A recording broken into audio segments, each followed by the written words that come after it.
We are live. What's going on, Welcome, guys? everybody. Guys are finally getting that down. Me and TJ always play like a little chess match. Just like, all right, who's gonna say it? Who's gonna do it? Who's gonna click that button? Tommy always does like the slow motion "We are live" thing, so I just let him run with it because he just says it every time. Well, sometimes if I don't do that, TJ always hits me with the "We live, baby." We live, baby. It's one of the two. Tom, we need to get your intro on one of these. I'm just gonna not say anything one night and just be like, Tom, what's going on? Just gonna press the button. Right. I'm just glad we have the music so I know when the show starts. Yes, that absolutely. Once that countdown goes in, I hear that little background going, boom, showtime.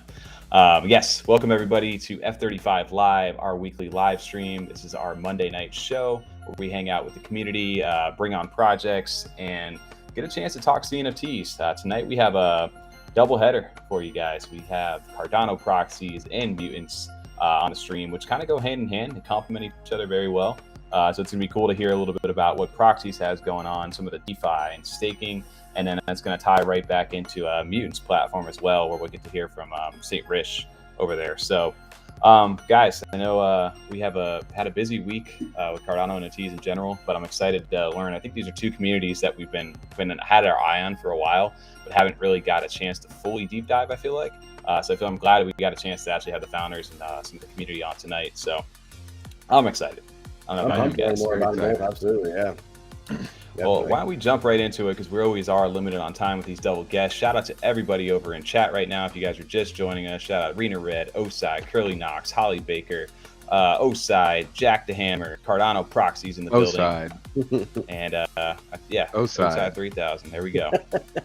But guys, yes, let's welcome on our first guest onto the stream. Tonight we are joined by the founder of Cardano Proxies and community manager, some may call him a DGen. Welcome on Tudor and Berto, guys. How you doing?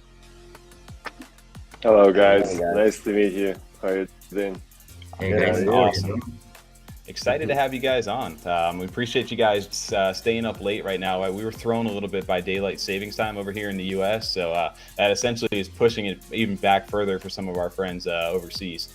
So it's exciting to go ahead and have you guys on here. So yeah, I wanted to go ahead and kind of give everybody an introduction, because it's a project I feel like we've inadvertently we have a collab with you guys, which is amazing. You guys have got the first ever F35 NFT in partnership with the Parallels for Proxies, and you guys have multiple projects, multiple things that you guys are doing here, and we want to learn a little bit more about the 5 different mini projects and the hives, as you guys call them. So Tudor, we'll kind of start with you being the founder of the project. Can you give a little quick introduction of who you are, a little bit about your quick Cardano journey, and then how Proxies kind of got started? Hey, yeah, I'm Tudor. I'm a serial entrepreneur.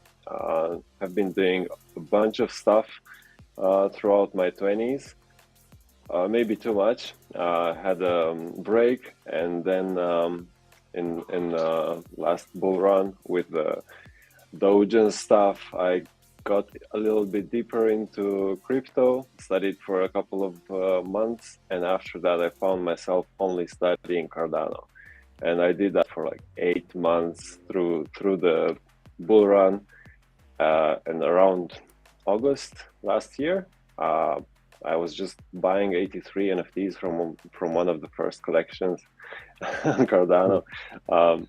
Kind of amazing to find a place where everything just starts building, and here it is, like a clean sheet. Put on it what you want, put your soul in it, and that's what I did. Put together a team of friends, and we started learning how to do an NFT project and all of that. And after a year plus, here we are, a couple of very good collections and a good system at our back. Absolutely. I know we were getting a chance to chat last night a little bit, and we were pretty much entered into the CNFT space about the same time last year, like within maybe a day of each other, back in August of 2021. So you've kind of seen it evolve from the start a little bit, not the quite OGs of when it first started back in, was it maybe March of 21, but we've been around the block, to say the least. So when was the official date of the Proxies mint for you guys? I believe we were talking about this last night. Was it the beginning of this year? Yeah, so 8th of January, that's when we minted our first 500. And Okay. that lasted like 40 days. It was just our beginning. We thought the art will sell out everything. It did not. Was it was a roller coaster when we saw that a project needs to have utility, needs to have a bunch of stuff, some special marketing, not only substance. And then on 31st of April, we minted the other 4,500 of them, but that one took only 40 hours. Wow. And a lesson learned. Yeah, no, and It's so a huge you guys, improvement. That's amazing. yeah, that's crazy, right? Yeah. So 5,000 of the proxies. That's the total of the collection for that one, right? Yeah. Perfect. The main collection is 5. Okay, and then Berto over here, the DGen community manager, as he's calling you over here. I want to learn a little bit more about what that means, why you're considered the DGen, and what is your role with proxies, and when did you kind of come into the space? Hello, my name is Berto. I'm from Portugal. My background is engineering. I started as tutor and new in September of 2021 on the space. I looked to crypto as a challenge myself. I was finished the university and I found the CNFT space. I was digging in and I find in proxies a home. Several members of our community was starting their journey and we learned all together. And through my experience, after 6 months, I arrived to this position, and now I just want more people to see our vision and to know what we are doing.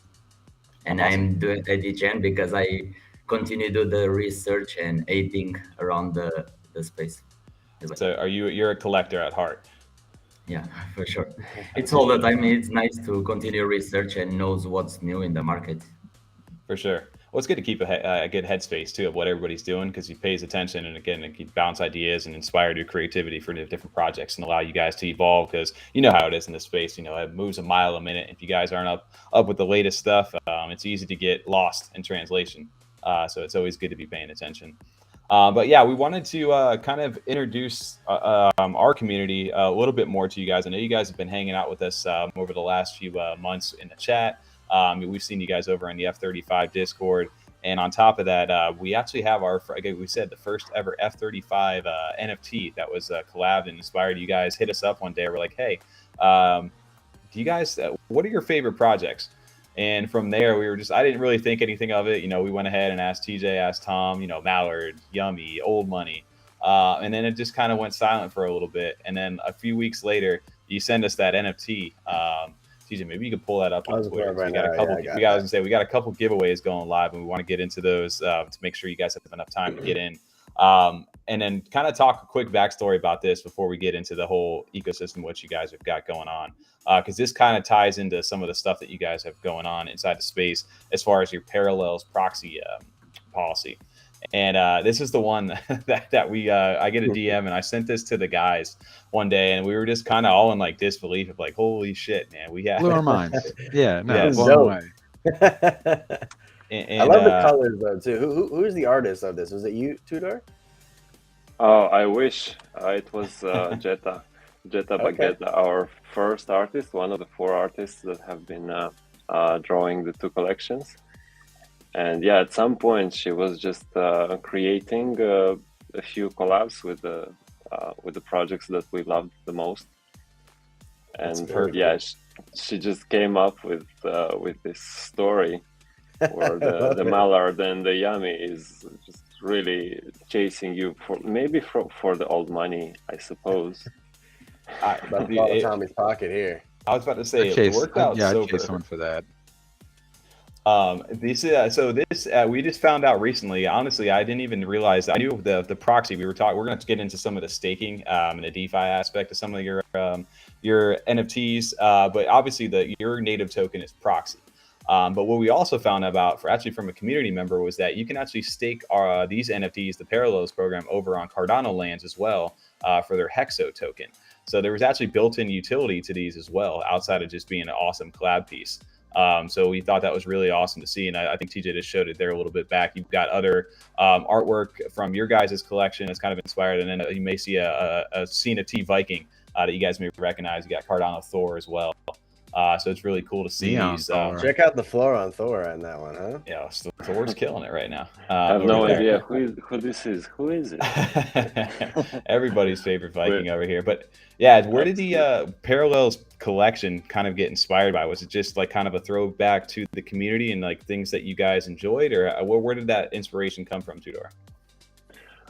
So we started this collection in March, and we were like, where do we put everything? Like we have a policy ID for that, and for like 3 policy IDs at that moment for the whitelist tokens, for the main collection, and for the token itself. And then we were like, let's create the proxies parallels. So those who walk along us, they will get here. And we were planning to make this a bigger collection. We were talking about hundreds and so on. Until now, it's just 40 or 50 NFTs in there. So it's being very selective. And we're just diamond hand community maybe over here. You got only 2 for sale out of 65 right now, or is that right there with the floor being 3,300 over there? These are soul NFTs. It's not for kind of for sale. Right. So on. Right. So that's cool to see over there. But yeah, we wanted to shout that out. Maybe TJ, real quick, we'll go do a throwback. We have 2 giveaways going live before we dive into this because we want to give people that chance. That first one that you just saw, the F35 or Proxy Parallel, is over on Twitter. Currently on our Twitter, I believe the link is posted in our Discord, and maybe I can go ahead and grab that, or TJ can do a good job of doing that. And then we have one in our Discord as well.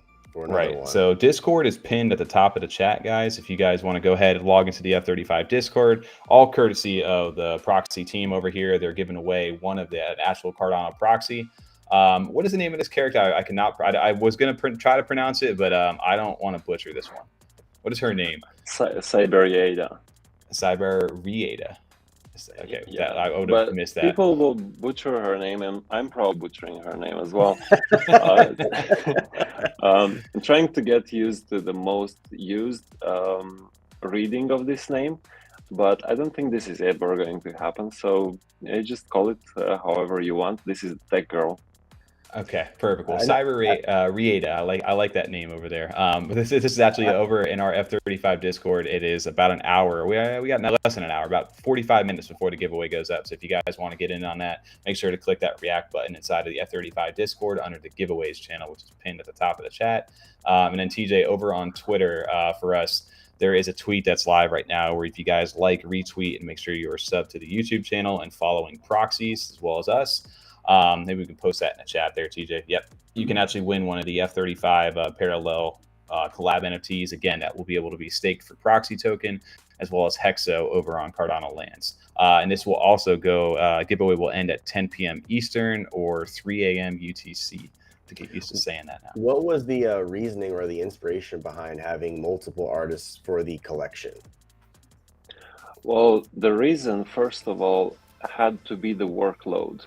Because we had in these 2 collections over 3,000 hours of artist work. Wow. And it was just impossible for our standards, for the way we wanted to make the art.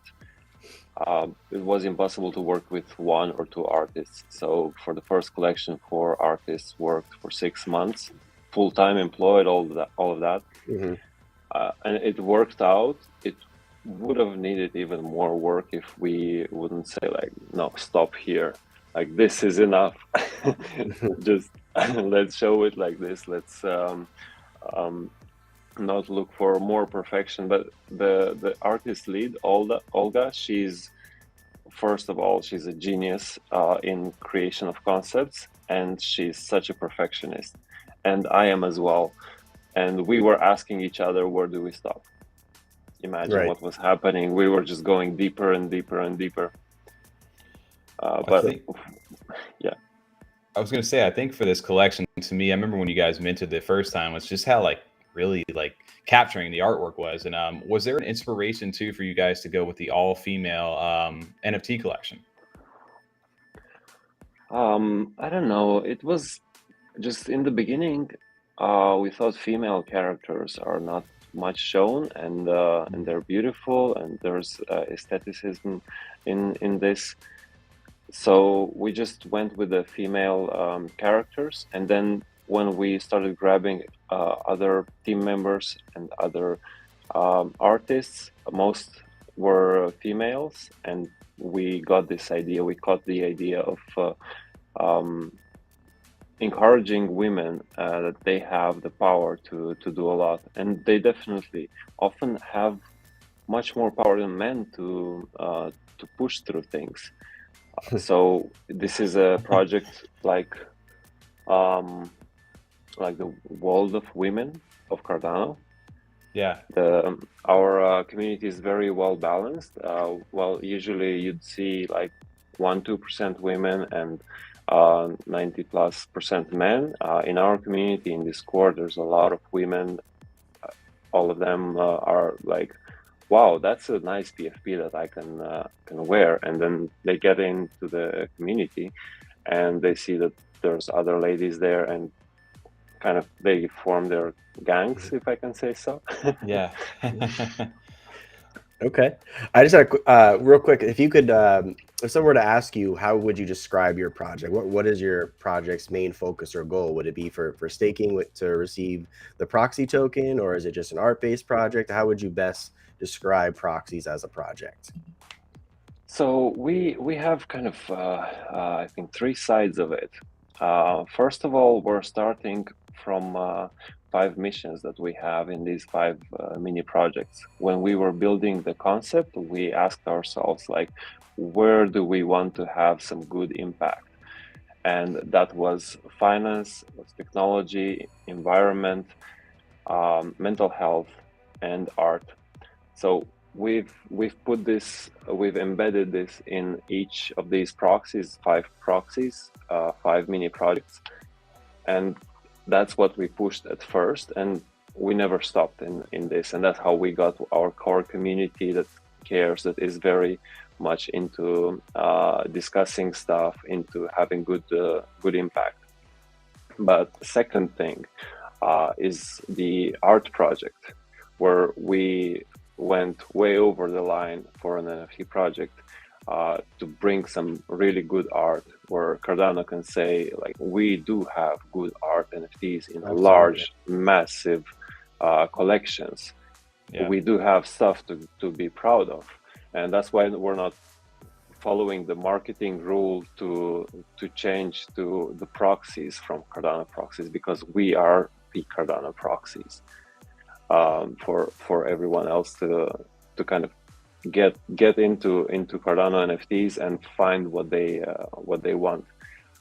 But you know, the degen of us and the person who has learned for all of these 12 months now is the most concentrated on DeFi, on the proxy token, on all of the utilities, all of the staking and farming that we can do, and liquidity bootstrapping events. We're really deep into this, thinking of this 12 hours a day and planning some very good stuff. So perfect. Definitely more to come with you guys, that's for sure. Yeah, I wanted to go back because I don't know if Ken was over here. I did. There's a few comments. Just wanted to address that over here because you got chat popping right now. You got Ken over here from Old Money saying less than 5% list is a sign of solid community support, and Old Money definitely knows about solid support from the community over there. A bunch of diamond hands. We have Cowboys of Crypto, Aaron in the building. Shout out to him. Dilly from Old Money as well, hanging out in chat tonight. Finally making a live stream. Good to see you guys. We got some mutants in the building. Eddie Z, Gordo, Berto still hanging out in chat with us as well. Just wanted to say shout out to everybody who's hanging out with us tonight. There was a good question over there from Cowboys of Crypto as well. Maybe you can answer this as well. Do you think women are underrepresented in crypto? Why or why not? Well, absolutely underrepresented, because being a degen is usually 90% guys thing. But we do notice more and more beautiful women joining our ranks. And I'm gonna say that what they bring is like in life, that it's the thing that we're missing. We're just here a bunch of guys. You look 5 guys in the stream talking about NFTs. Right. How would it have been if somebody from Chronicles comes and brings in some female voice? How is it when our member Juliano and mental health advocate Juliano will come and soothe us with her voice? It's a much better place when there are women, and we from the very start we were very welcoming to women. And I don't want to talk about underrepresentation and fighting this situation. Like, this is definitely not our job. We're just enjoying having a balanced community, and we encourage everyone to be active, to participate. If they have a dream, let's go, let's dream together, and let's get some stuff through. When you don't know something, we're gonna help you. Somebody else is gonna help you. Like, this is the Cardano community. That's how it works. So absolutely. It's much better when it's not just a bunch of crypto bros hanging out in chat. You need some women in there to shake that up and bring some balance and some sense into this space. And it's good to see. I see a bigger and bigger presence every day on Twitter and in spaces. And they've really got a voice over there. And a big shout out to one of the ones we always get a chance to talk to is Chrissy from Daily Chronicles. She's been one that we've got a chance to have on the channel quite a bit. She's been a very inspirational voice for a lot of women out there. And so really awesome to see that. Yeah, all of them have. Whoever Shout you out are, to the Cardano women. just fantastic. Her and Chronic, I mean, they just kill it, both ways. It's amazing. It's awesome to see. Yeah. We learn from so much from both of them. It's so cool to have them on as a team too.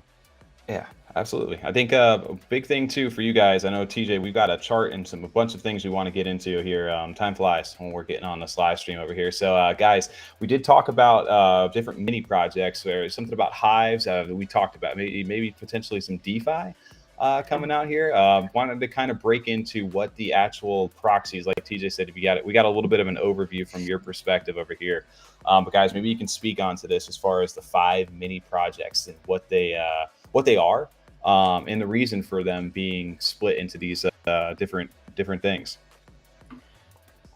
If I could, I don't know. I could add to Tudor. There one big important thing in proxy is that Tudor and the proxies fight for create a platform for put the everyone dream and a spot to everyone find their goals in the Web3. And these people supports these 5 mini projects.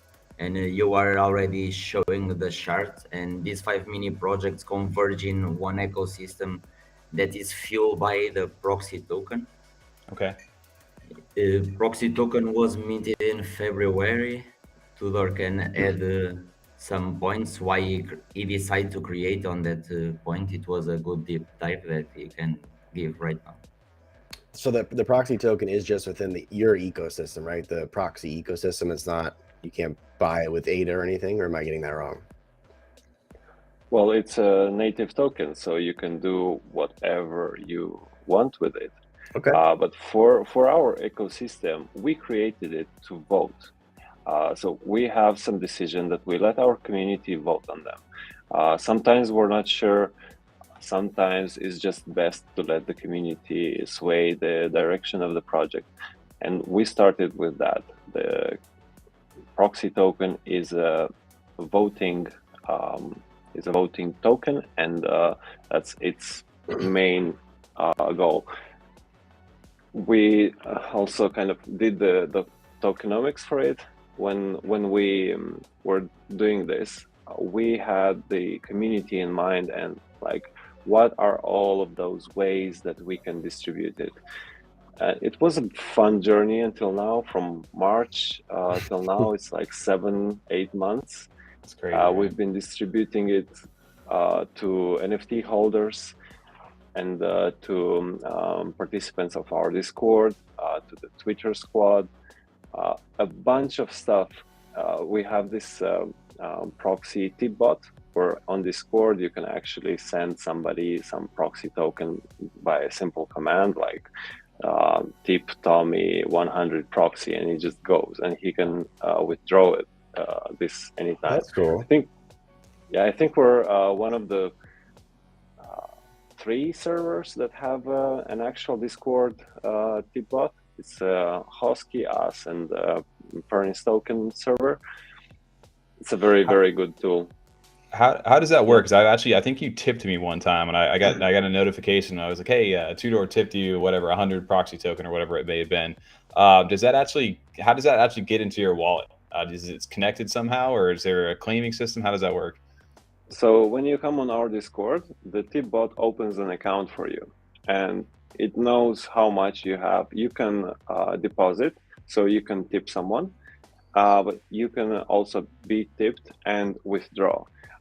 To withdraw, you're going to have to give it your address, and you're going to have to give it 1.5 ADA or so it has ADA for the dust to send you.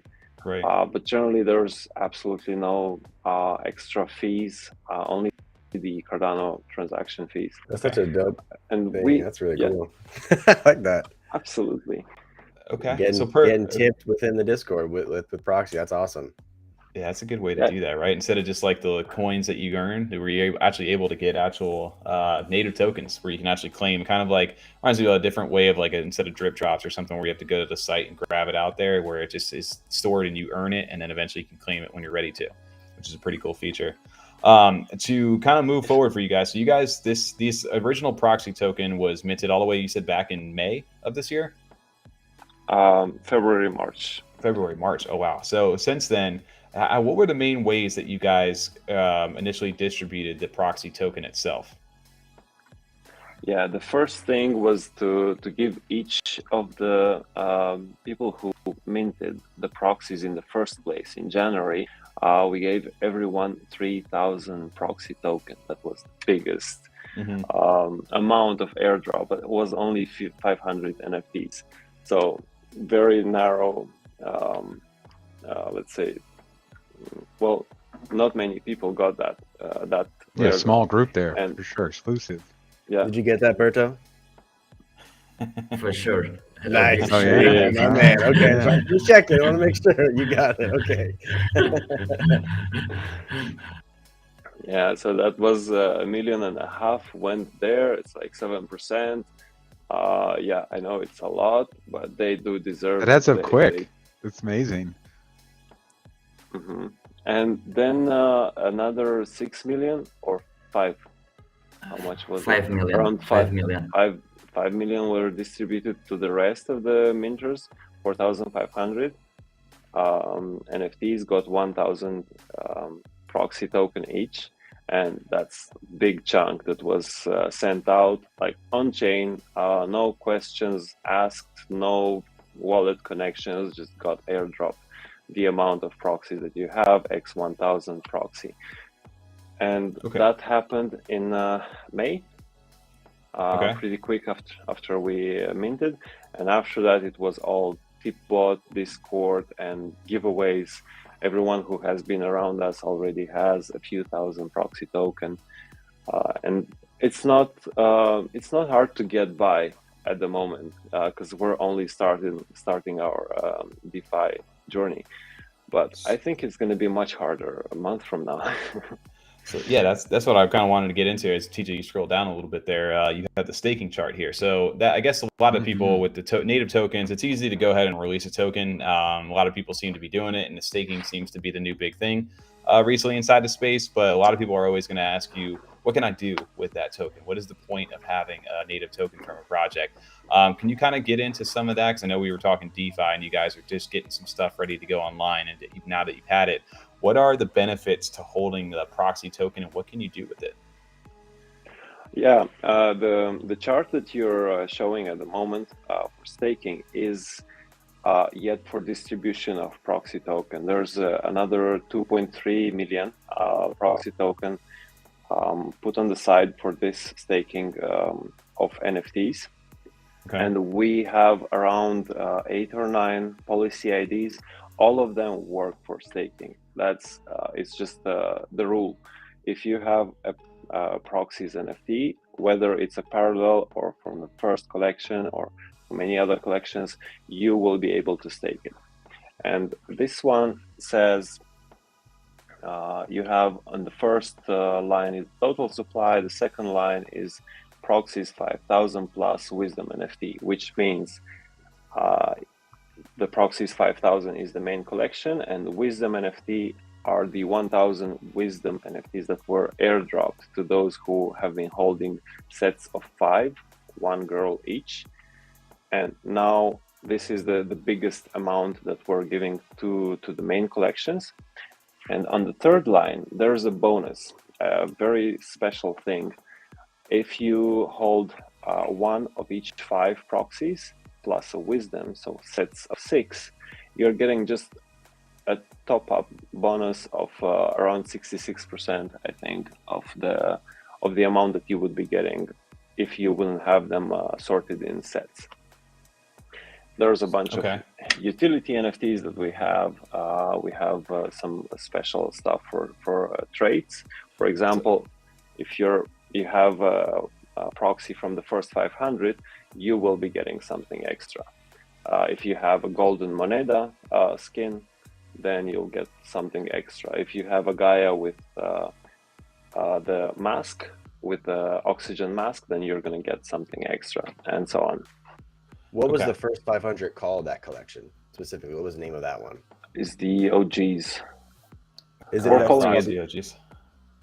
Yeah, we're calling it Proxies 5000, but those are the 500 OGs.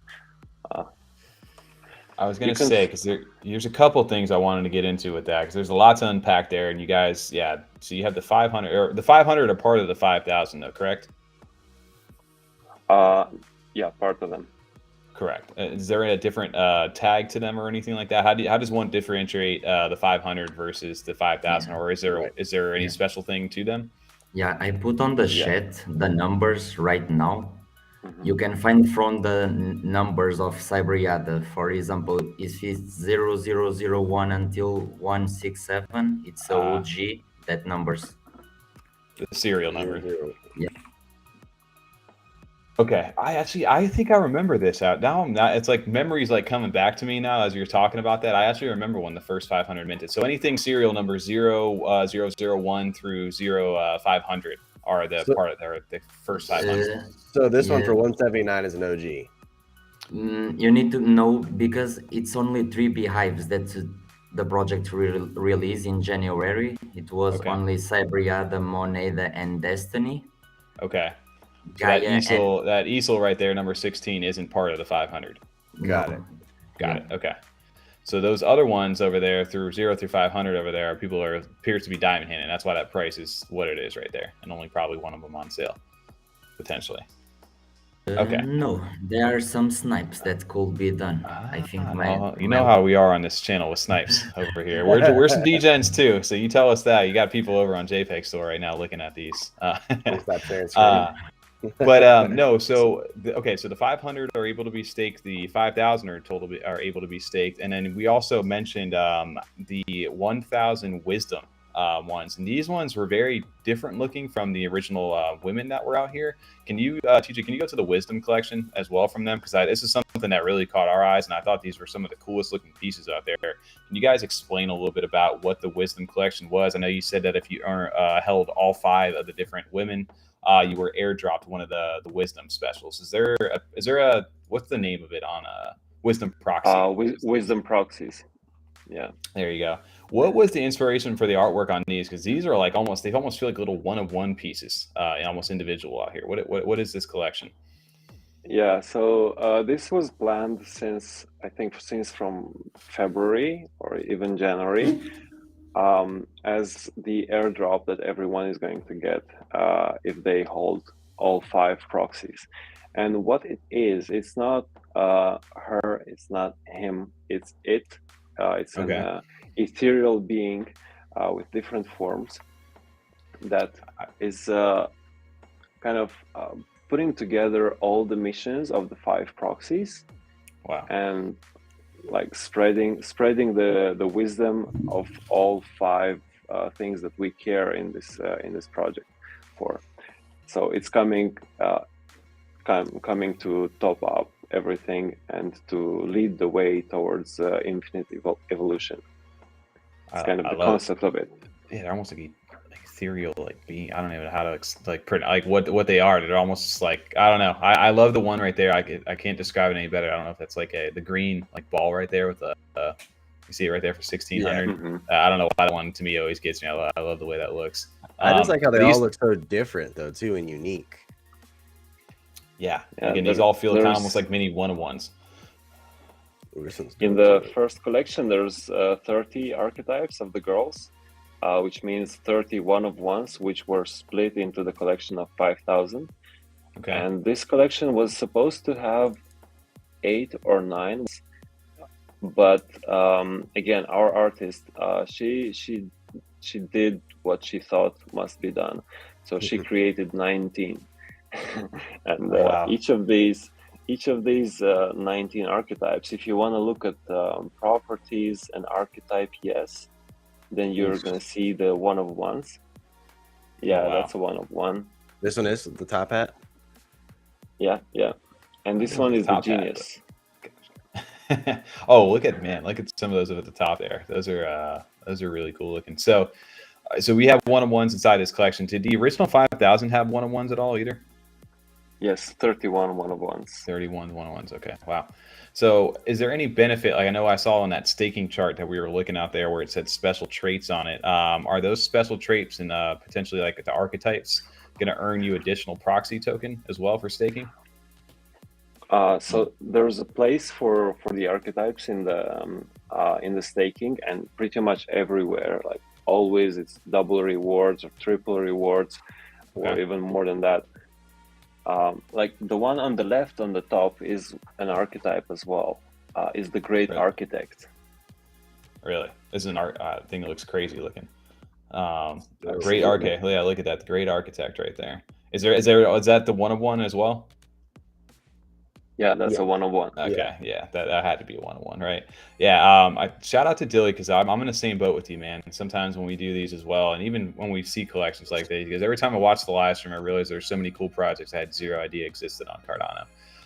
And it's true, there's Thanks, so many Dilly. people building and stuff. Man, Well, honestly, I love this missed the stuff. call last night because you guys had got to do it a little earlier for the time zones. So I'm just kind of enjoying listening to so much of this because so much of this backstory and detail I didn't get to kind of get recording or getting on here. I'm just enjoying listening to some of this. It's so crazy. It looks so cool, man. So okay, to get back to maybe that chart over there too, that we were talking about for the staking, right?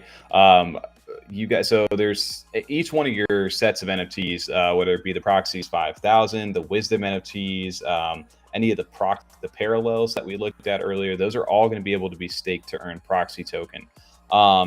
I saw a raffle go live here, and I don't know if you guys like the official announcement for this, but you guys are kind of tying into our next guest here on the Mutants platform. Didn't you? You guys had something recent just go live, right?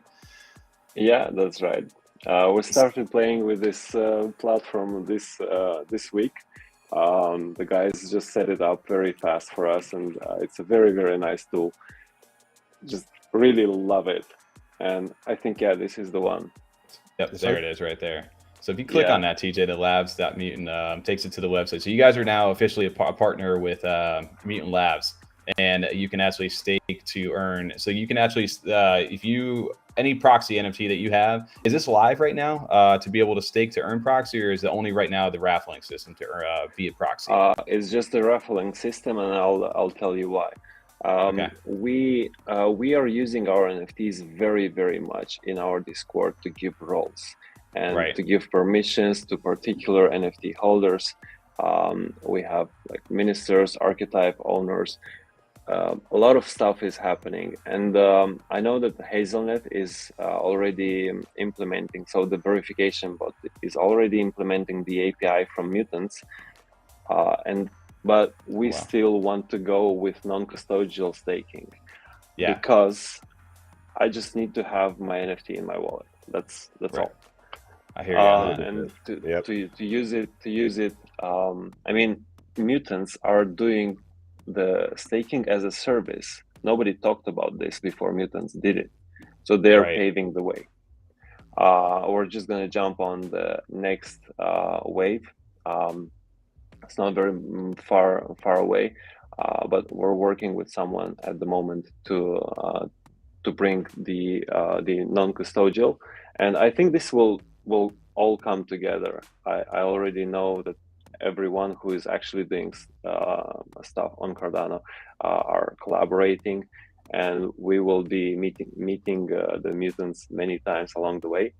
Yeah. But for now, we're doing raffles with them, and what I love looking at, like, how do you make a raffle? Do you try to earn 1 quadrillion proxy token or whatever, or do you want to keep it short, 200 tickets, maybe 30% above the floor value of the tokens that you're gathering? We had this discussion in the team quite a lot, and we did 2 kind of different ones. One that should be finishing soon because it has a limited amount of tickets. But yeah, have a look at our the raffles that are done with proxy token. We put one with Hexo as well because we're loving that project as well. So if you go up to the raffle, which I'm sure we'll dive into this more, but if you go to the raffles and sort by the tokens there in the top left, the all tokens thing. So now Proxy is one of the ones that's able to be selected. So currently you guys have 3 raffles being done. So the Wisdoms and then 1 zombie chain as well, huh? Which is awesome. Yeah, and Tommy, you have made a very, sorry for interrupt, a very nice question, that what we are looking for the utility. What we will add, we have our shop.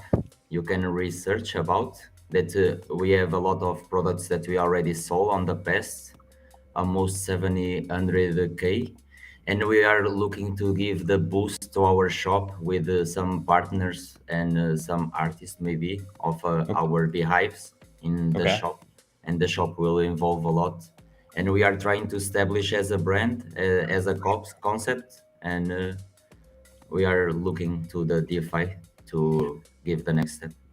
We do got a little information here from St. Rich. So it says non-custodial staking is coming for mutants here soon. I know. That's exciting. We did talk about it. Very cool. It's the normal thing, the next normal thing to do. So we're gonna be there all together, guys. Nice. Awesome. So what is this? The Proxies Mint Shop over here that I'm seeing. I know TJ. Sorry, you got well set. You got. You click the wrong buttons again. I meant to hit new messages to go down. All right, I was about to say. I was going to ask about the Mint Shop here, but first off, this first console NFT, we used that in the background. I found that while I was looking last night on some marketing stuff, which I thought was one of the coolest pieces I've seen. So this is actually able to be minted right now with either ADA, Proxy, or am I seeing that right? Raggies from Crypto Raggies? Yeah. So this shop mints with tokens. It's made by our partners, Crypto Raggies. These guys are just amazing. Like, they're holding up multi-sig. It's just them and the birds doing something on this. And I can say Crypto Raggies are doing this like every day because they're offering us the service of selling our NFTs for proxy token. And every time we have a new idea, like this time we whitelisted people for the first console. You have to have a wisdom in order to mint this.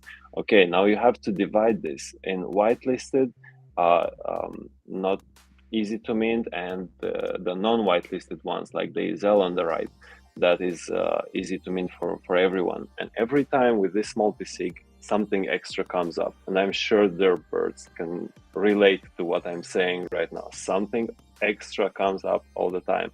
And it's really hard work to push it forward. But if Crypto Raggies and the others won't push it forward and we won't support them, we're going to be minting with 3 transactions per mint, which is wrong. So it's what we do and our community does. We always troubleshoot these things and learn how real multi-sig works. So it's our jewel. And this is the place where the proxy utility starts. The hard fork Zell that you see on the right, I think there's like 1,300 of them sold. Wow. People are just getting them to stake on Cardano lands. That's the only necessary reason. it doesn't matter that this is Proxies time capsule number 1 and it's created for the Vassal hard fork event and so on. No, stake on Cardano lands. And I love it, because this kind of brings activity in our little ecosystem. And the next thing with the shop, well, actually, as Berto said, this shop has already sold for over 650 K proxy token, which is around 7%. Oh wow! Wait, no, it's around 3% of the total supply. So it's working well. It's rotating it. This thing that we're doing is going to be really, really big. There's 5 projects, friend projects of proxies, coming to our shop to sell their NFTs, 50 or 100 each, but they're selling for proxy token because they believe in it and they want to put out some more NFTs there, and our communities are connected and so on. So there's going to be 5 projects coming in.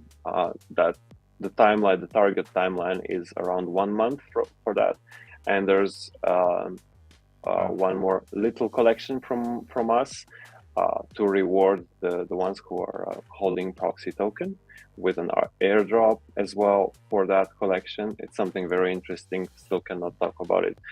But yeah, and the liquidity bootstrapping event that we're going to do is again starting in around 1 month from now. Wow. So So I'm good. excited. Yeah. I was about to say, so that meant if we go to that website right now, if I heard that right, to recap, you are partnered also with the Crypto Raggies team to work on it with that mint shop to be able to mint with the Raggy token, or RAG token. I'm sorry. And then that mint shop you have there, I don't know if TJ, are you sharing right now, or is it Tudor? It's me. It's me. Okay, go back to that mint shop website. Are those currently able to be minted right now with their proxy or with ADA? Just If this we were one. to go there right now? Just this one. Yeah, the hard fork is out. Okay. The So first is console there a is- cap? Is there a cap First on that? console was, yeah, 2000, and I think 2000, we're and at 1300 or so. Okay. All right. So I need to get over there at some point. Okay. So this is a website to keep an eye on. And again, anything that you buy currently on here is also able to be staked right now on Cardano lands for Hexo. Yeah, that's right. Perfect. Okay. All right. So from the DeFi aspect of this, I know we're getting close on time over here. Real quick reminder, we do have 2 giveaways going on in the F35 Discord. One of them is under the giveaways channel and our channel for an actual Cardano proxy. I think we tried to pronounce this earlier. Cyber Rieta it was how we went with that earlier. But you can win this right now. Cyber Rieta. And then there's also a giveaway on our Twitter currently for the F35 Proxies Parallel collab NFT that is able to be staked as well for Proxy and Hexo out there as well. Not that tweet over there. It's the one more neon green. Get into it, dude. Give me a second. There it is. Oh, you just there it is. So yes, this will also be something up for grabs tonight. We will do the winners for these, and let's go probably closer to about I'd go maybe 5-6 minutes from now, because we do 9:55 will do it.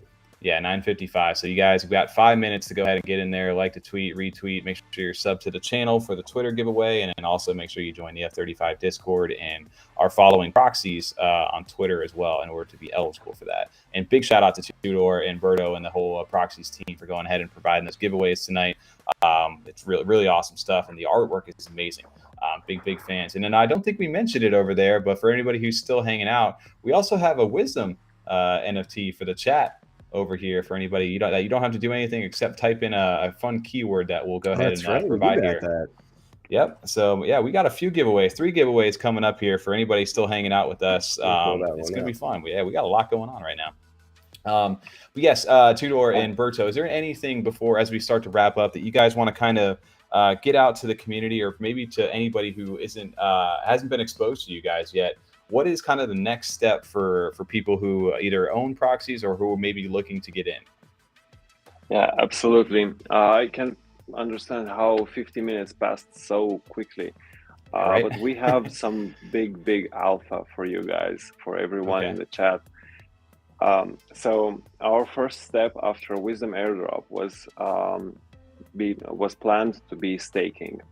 But because we had to find the right way to stake and so on, and because we have to put forward what needs to come first, we will put liquidity before staking.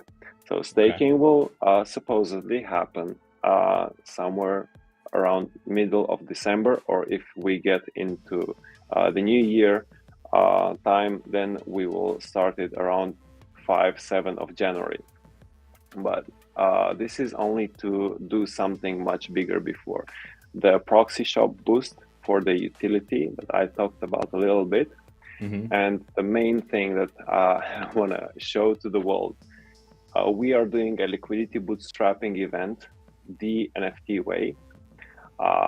Just to explain a little bit what this is usually when a project comes to the market, it provides liquidity in its own token, where the project is creating its value and its utility, and the community is providing the ADA to bootstrap it with the token and provide the liquidity. And I'll take a few minutes here, like 2-3 minutes, to explain the 3 phases, how this is going to happen. Of course, this is coming in a Medium article later on to explain everything, exactly how it happens. But here are the 3 phases. It's the first time a large audience will hear this. First phase, when you contribute, you are getting NFTs that account for your contribution, whether it was 50 to 50 or 1,000 ADA that you want to put for the liquidity. You are getting some NFTs back, and after we stop the sale, we couple the amount of ADA that was gathered from the contributions with 1 million proxy token, and we put that forward as liquidity on the DEX. We're getting back LP tokens, and here is stage 2 where the rewards are starting. Those who have minted these NFTs, these contribution NFTs, they're getting back the LP tokens that belong to them. So practically getting 100% back. If you don't look at the market movements and so on, is just receiving back everything. But what do you do next with the LP tokens? You stake them with the DEX to farm. And for that, here the bigger reward is coming. Another 1 million proxy token is being put on the DEX for yield farming rewards. Okay. And by thus doubling your reward for whatever you have spent. So if I'm hearing this right, just to kind of maybe put in relation, the only other thing I can recently remember something along those lines was how Dead Pixels did their liquidity kind of program. Is it something potentially similar where if you hit certain tiers and thresholds, like you're talking about NFTs, or a way to get liquidity LP tokens to be able to restake and then earn more proxy? Is that kind of similar, a good comparison maybe for anybody who did the Dead Pixels thing? I didn't notice the Dead Pixels thing, but I know MinSwap did the liquidity bootstrapping event. What was it, in May or something like this? Or no, much earlier.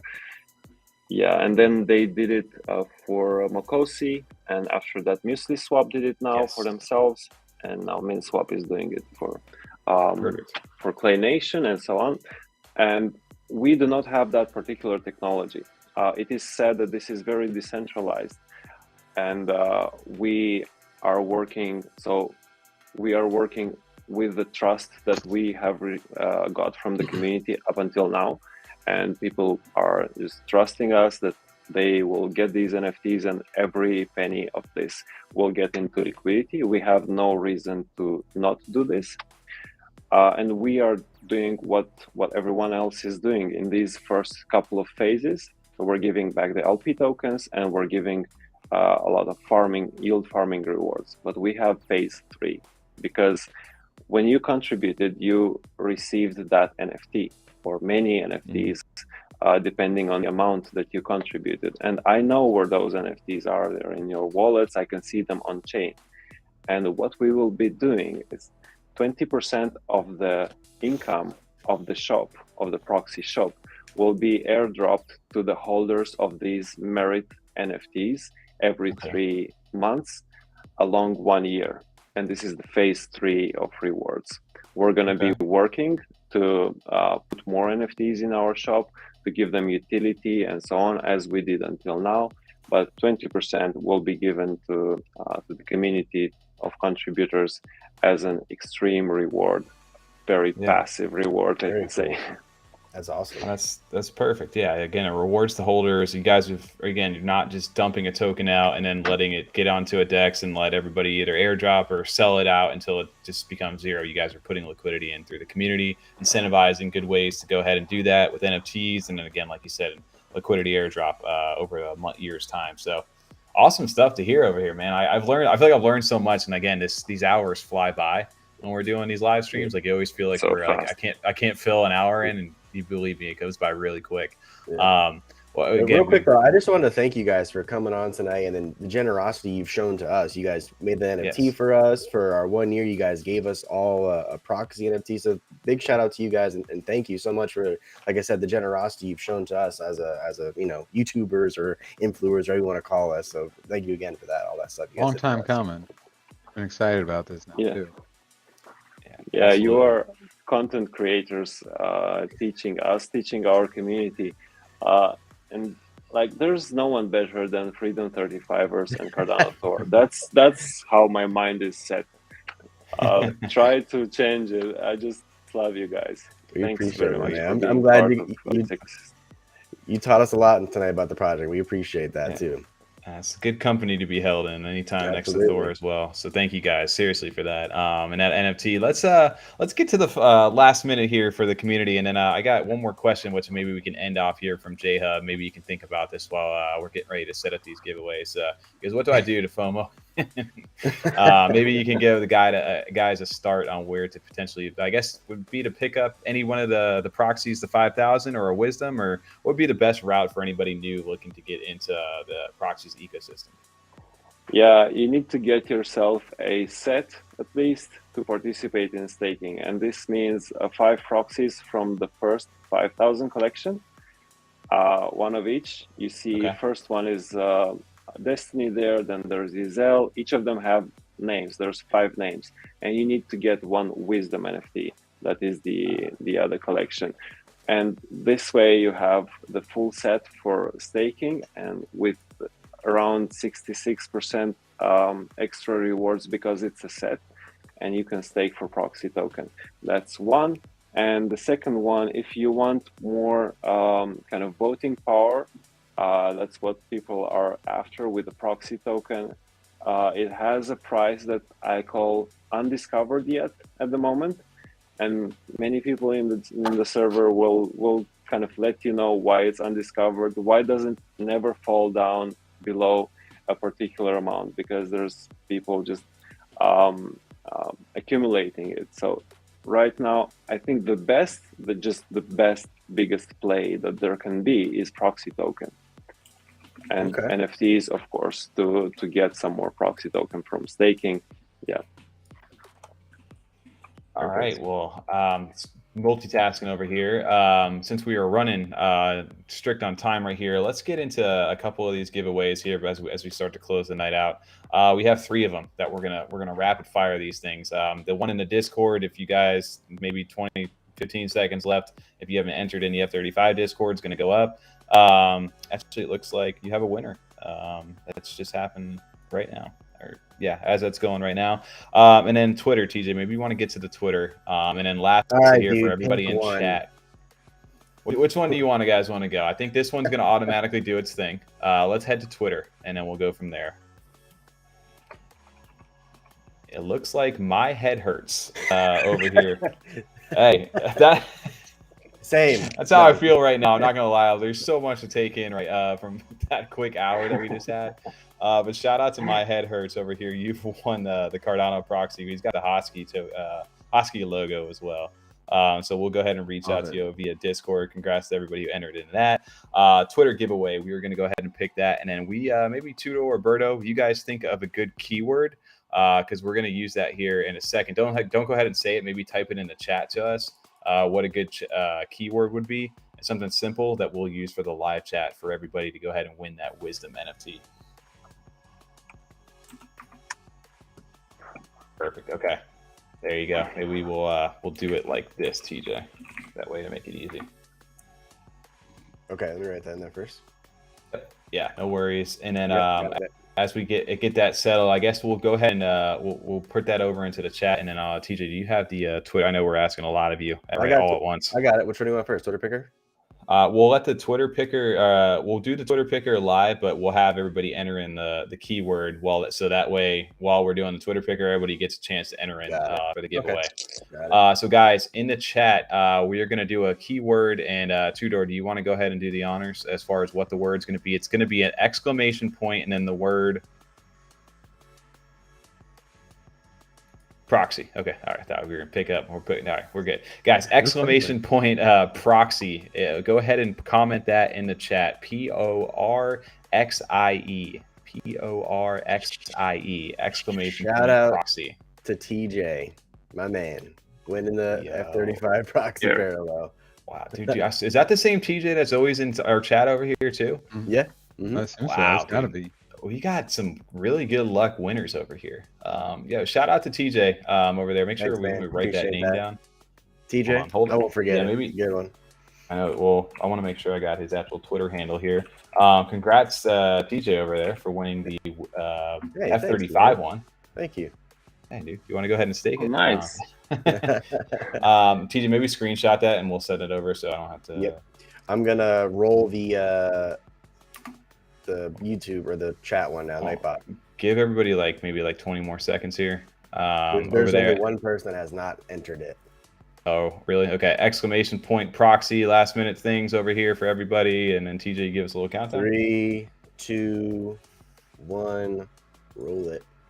No way. No, are you kidding me?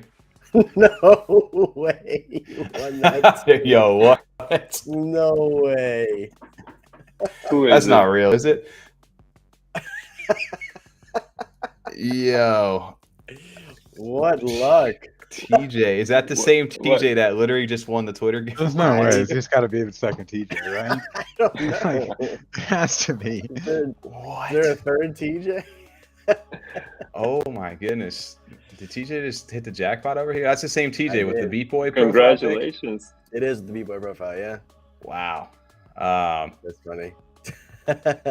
I'll give huge credit to Rez over there because Rez usually kills our giveaways, him or O-Side. But wow, way to show up here, TJ, tonight. Is that what you want to do, TJ? You want to give it someone else? Want to re-roll it? We could always re-roll if you want. That's over up there, to you. it's totally up to you, man. That's your call. We're no pressure on that, man. I know you won fair and square. We're not putting that out there. Up to you if you want to do that. Don't re-roll the wisdom. Yeah. We'll give you the choice, TJ, to go ahead. If you want to keep the wisdom and re-roll the other one, you can do that too. It's up to you. I'll give you 1 second, or you can hold on to it. It doesn't matter. It's all you. He says once that's just handed over. No worries on that, guys. Yeah, TJ, no pressure, man. If you say you're good, we're good. But yeah, he said keep the wisdom. He wants to So we're gonna re-roll. We'll just do Nightbot for it, for the Twitter one. Yep. One last word over here. Do you want to do? Because that's not fair because they're not in the chat, huh? Oh, I guess because he won it. It's his winning. Yep. Anyways, he would have taken both of them. So if you're in chat right here, you benefit from this. Real quick, one last word over here, guys. Maybe we do. Berto, you got a word for us? Yeah, dream is a good word because it's our kind of slogan about our project. Yeah. Dream? Okay. Yeah. Perfect. Okay, guys. Exclamation point dream is the new word, and this will win you the Cyber Rieta from our Discord. Well, TJ gets to keep the. That gets the Freedom Parallel ones. Come on now. That's because it was my head hurts. I'm not paying attention. My head is like, I'm not giving my away. There's too many giveaways going on here, guys. Yes. Last question. Exclamation point dream. Mutants. Thank you guys for bearing with us over here. Good idea, buddy. Good idea. All right, guys. We'll give you guys about another 10 seconds here, and then whoever wins this will get the F35. TJ wins again. It was meant to be, and there's nothing we can do over here. So, TJ, you want to roll it here? Yep. 3, 2, 1. Tristan. Call me Congrats, TJ. Tristan. There you go. Tristan, congrats over here inside the Discord. Boom. Okay. There is the winner right here, Tristan. Congrats over there. You will get the F35 parallels, and TJ will get you set up with the Wisdom NFT. If you Tristan, can, Tristan, write your Discord name in chat, just so he knows, because it's tagged with your username. If you don't mind, if you're not, just reach out to us. if on not, Discord. reach out to either TOWMY or Lazy T inside the Discord and DM us in F35 one if you don't want to put it in here. Tristan, aka TJ.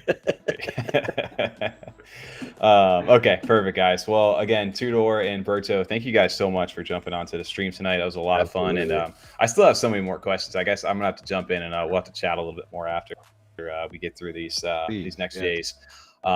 Yes, but it's been an honor to host you guys. Thank you guys for jumping on YouTube with us, and just again, huge thank you for everything that you've done for F35, especially for that NFT. It's really surreal for, again, us starting this out a year ago, and here we are having an NFT, somebody collab with us, and just thought that, nice enough to be able to do that. So huge thank you guys. And it has utility, which is even better. So big thank you. Absolutely. Yeah. And any last minute words? What's the best place to go ahead and get in contact with you guys? Obviously, we can go ahead to Twitter, and then make sure to go ahead and join the Discord for you guys, which is pinned in the description of this video if you're on YouTube. Yeah, Twitter and Discord, and the last word is dare to dream, guys. You can do it. Dare to dream.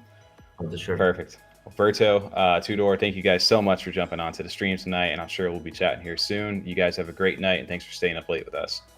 Yeah. Bye-bye, guys. Have a good night, guys. See you in the chat. Yeah, absolutely. Perfect. Alrighty. Wow, man. Cool. Yeah, I swear we don't have enough time sometimes when we do these things. I know. Huge congrats, everybody, over to the winners for all the giveaways. We will make sure to contact you guys. Like I said, big shout out to TJ, My Head Hurts, and Tristan. Next up, we have... I don't get a shout out? All right, cool, whatever. You want a TJ, not to me? Yep. All the TJs get the shout out tonight. You know what I'm saying? TJ night. We got 2 Toms on the show. TJs need some love. Yep. Well, it perfectly segues. I do a huge shout out to them, man. Proxies have been, we've been, like I said, we've been chatting with them for a while now. And then, like I said, that NFT was such a cool thing to see. But perfect, dude. We got a perfect segue into tonight here, because this is another project I know Rez was pushing us to go ahead and take a look at. We got a chance to, obviously, if you've been living under a rock, you can see in the Mutants staking platform and what they've been able to do. So many new projects being onboarded, and such an awesome service that they provide. But we have 2 people from the community, as well as the founder over here. He's actually, I think he's up late with us tonight. Shout out to Saint Rish and Andy. Welcome onto the stream, guys, from Mutants. How you doing? Welcome on, guys. Hey guys, I'm Andy. Nice to meet you all. It's my honor to be here today to show my project to you guys. I'm doing great. Awesome, dude. Oh, appreciate you staying up late, man. I know we were originally talking. It's the daylight savings time thing is really a killer for the overseas stuff. So thank you for staying up late with us. It's 1 a.m. here, but it's worth it. Dude, well, we really appreciate it. I know we've been talking for a little bit as well. So honored to get a chance to host you. And then St. Rich, I know we got a chance to talk a little bit last night. Welcome onto the stream as well. How you doing? Yo, what's up, man? I mean, it's 4 p.m. in New Zealand at the moment, so I'm all good. I ain't complaining. I left work early. I took annual leave to play God of War tomorrow. So there you go, my man. I'm on a good vibe at the moment. Yeah. No, awesome. It's awesome. Thanks for having us on here. Oh, perfect. Yeah, I know we were getting a chance to try to set this up. We had community members tell us, hey, we need to be checking out Mutants a little bit more. And obviously, we should have been doing that. The funny thing is that we actually got a chance to mint the Mutant Crocs last year back in October. So it's crazy to see everything kind of come full circle and where you guys are at. And like you said, same thing when we talked to Dave from Dirtbirds and where they're at now too. But it's really kind of come to light, and you guys have really innovated with the staking mechanism and getting projects onboarded, the non-custodial stake system, that accruing system that you guys have created, which has worked flawlessly, I think. But yeah, we wanted to get into that a little bit tonight, talk about some of the services you guys offer, some of the new artwork potentially that you guys know. Maybe you can't talk too much into that, but I know that's a potential thing going on here in the future. And I know you guys wanted to shout out the community as well. So I guess, Andy, maybe we start with you. Can you give us a little bit of quick background for what you do with the Mutants team, and maybe a little quick background of your Cardano background?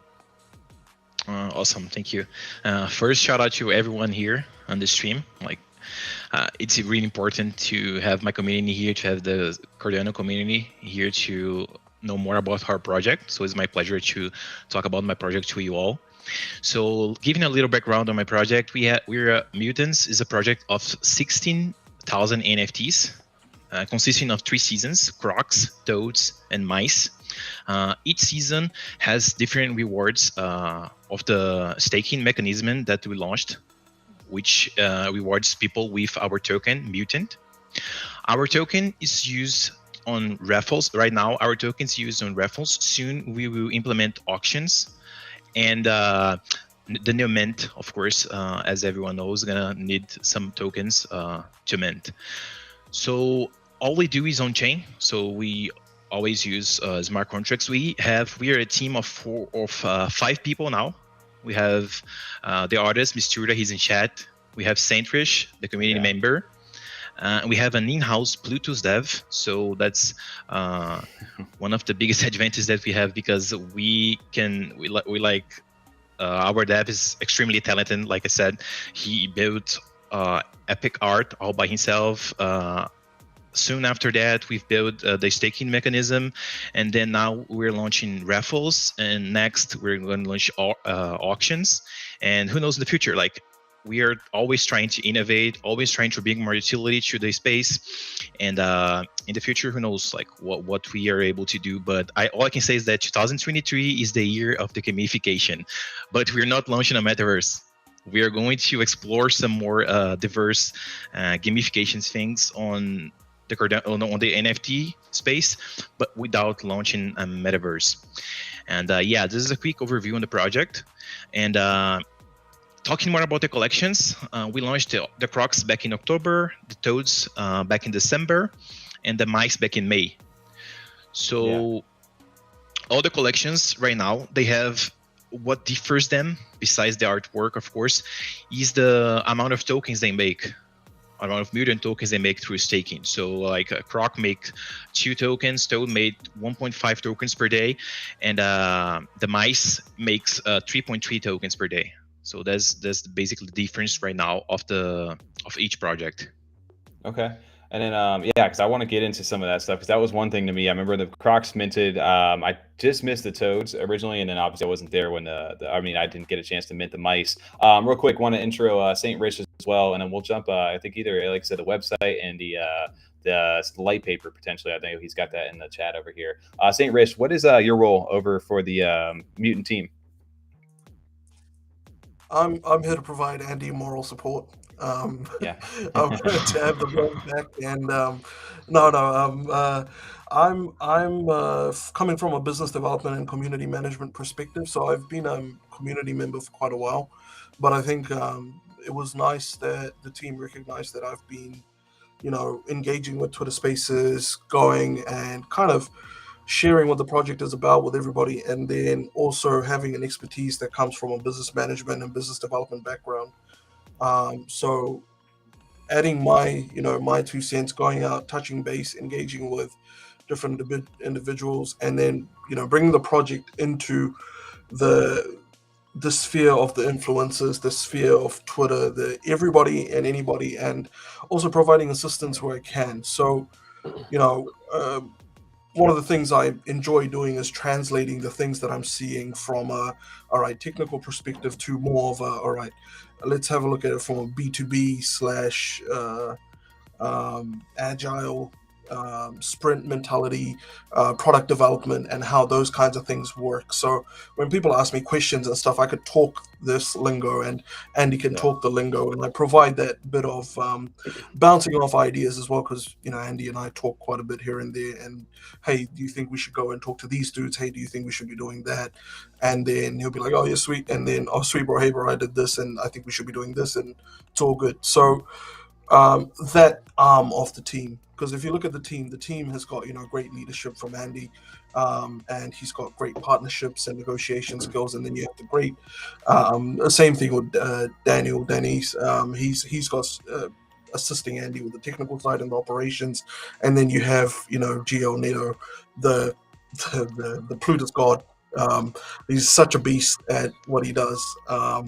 And you have Kaz as well helping out with the community and the modding and a lot of the work around that. So it's like taking a holistic approach, and addressing the challenges that the team's been identifying. And my component is community management and business development.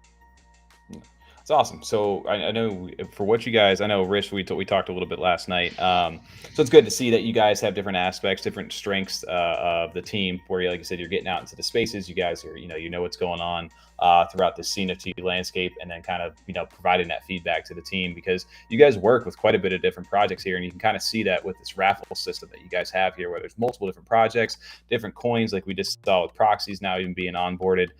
One of the main questions I always had for you guys, maybe Andy, you can answer this as well, is for something as big as what you guys are trying to achieve with so many different components, different things, do you guys have a large team, or are you guys kind of more tight knit with a very specific skill sets to be able to manage this?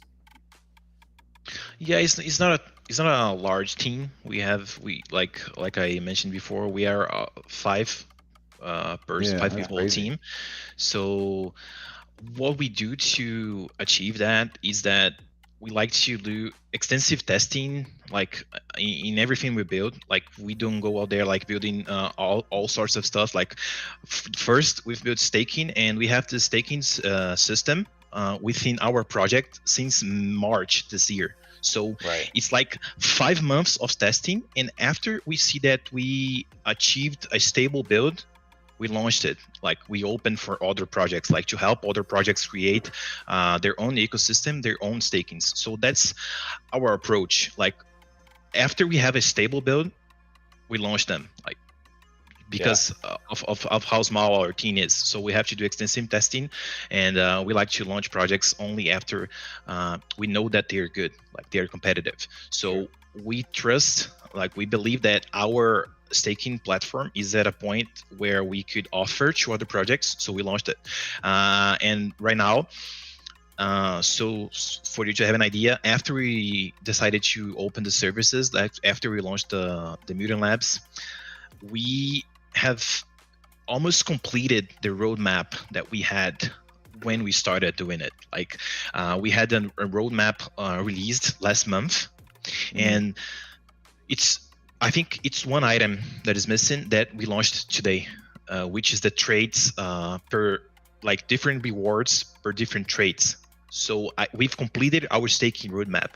And for our raffles too, like we launched our raffles before opening the raffles to public. We only invited a few projects to test out the platform, which was Yumi and Mokosi. So they would create raffles to their community, testing out the raffles to see how stable they were. So the testing, they went great, and we decided to launch and to open to the whole Cardano public. And after we open to the whole Cardano public, we had days where we would approach 1,000 people using the platform. So you imagine how many raffles that have been there. Like it's more than 1,000 raffles so far. So every single bug, every single glitch people found, we advise them to open the ticket on Discord, and we treat every single one, and we fixed everything. Like we are at a build on the raffle system that we're just missing the Twitter verification to take the beta out of the website because it's still in beta. But I think we are approaching a stable platform. Like, so just for you to have an idea, when we launched the public raffles on the I think 2 months ago, we had like 20 tickets open on the day we launched. Right now we have zero. Literally zero. Like it's a day without a ticket, and we have like 500 people accessing the platform every day. So it's a lot of transactions also. So it's like days without a ticket being open, you know, like, so I think we are reaching a point where we can move, where we can take the next step. Like we will only launch the auctions when we have completed the staking roadmap, when we have completed the raffles roadmap, and then we're gonna move to the auctions. And after we move to the auctions, we're gonna master the platform so we can move to the next step. You know, we take it step by step. Having stable builds, I think it's the priority for us. Is there any plans at all to have the staking and raffle website and put it on the Epic Art Marketplace website at all, to be an all-in-one place for everything, or is it just to keep them both separate? Yeah, with Epic Art, what happened is that after we launched bundles back in May, we kind of left Epic Art out. We're just doing some basic maintenance without actually developing things for the marketplace, because we wanted to focus on something new, something that the Cardano space didn't have, which were the raffles. So I think it was a good decision, because I mean, we are at a point where jpg.store is so big that it's not even worth for us to like competing with them. Like, right. I know that there are a lot of other marketplaces launching, and I wish them the best always, because I really want to see this space growing. But I think the direction Epic Art is heading is that we might become a marketplace where only Mutant NFTs are sold there. Okay. So if it comes to a type where we integrate, yeah, like Space Buds, okay, cool. and that pixels, because then by them we can integrate the Epic Art to the website, to the labs website, and have a place where you can trade NFTs and have it all under the same website.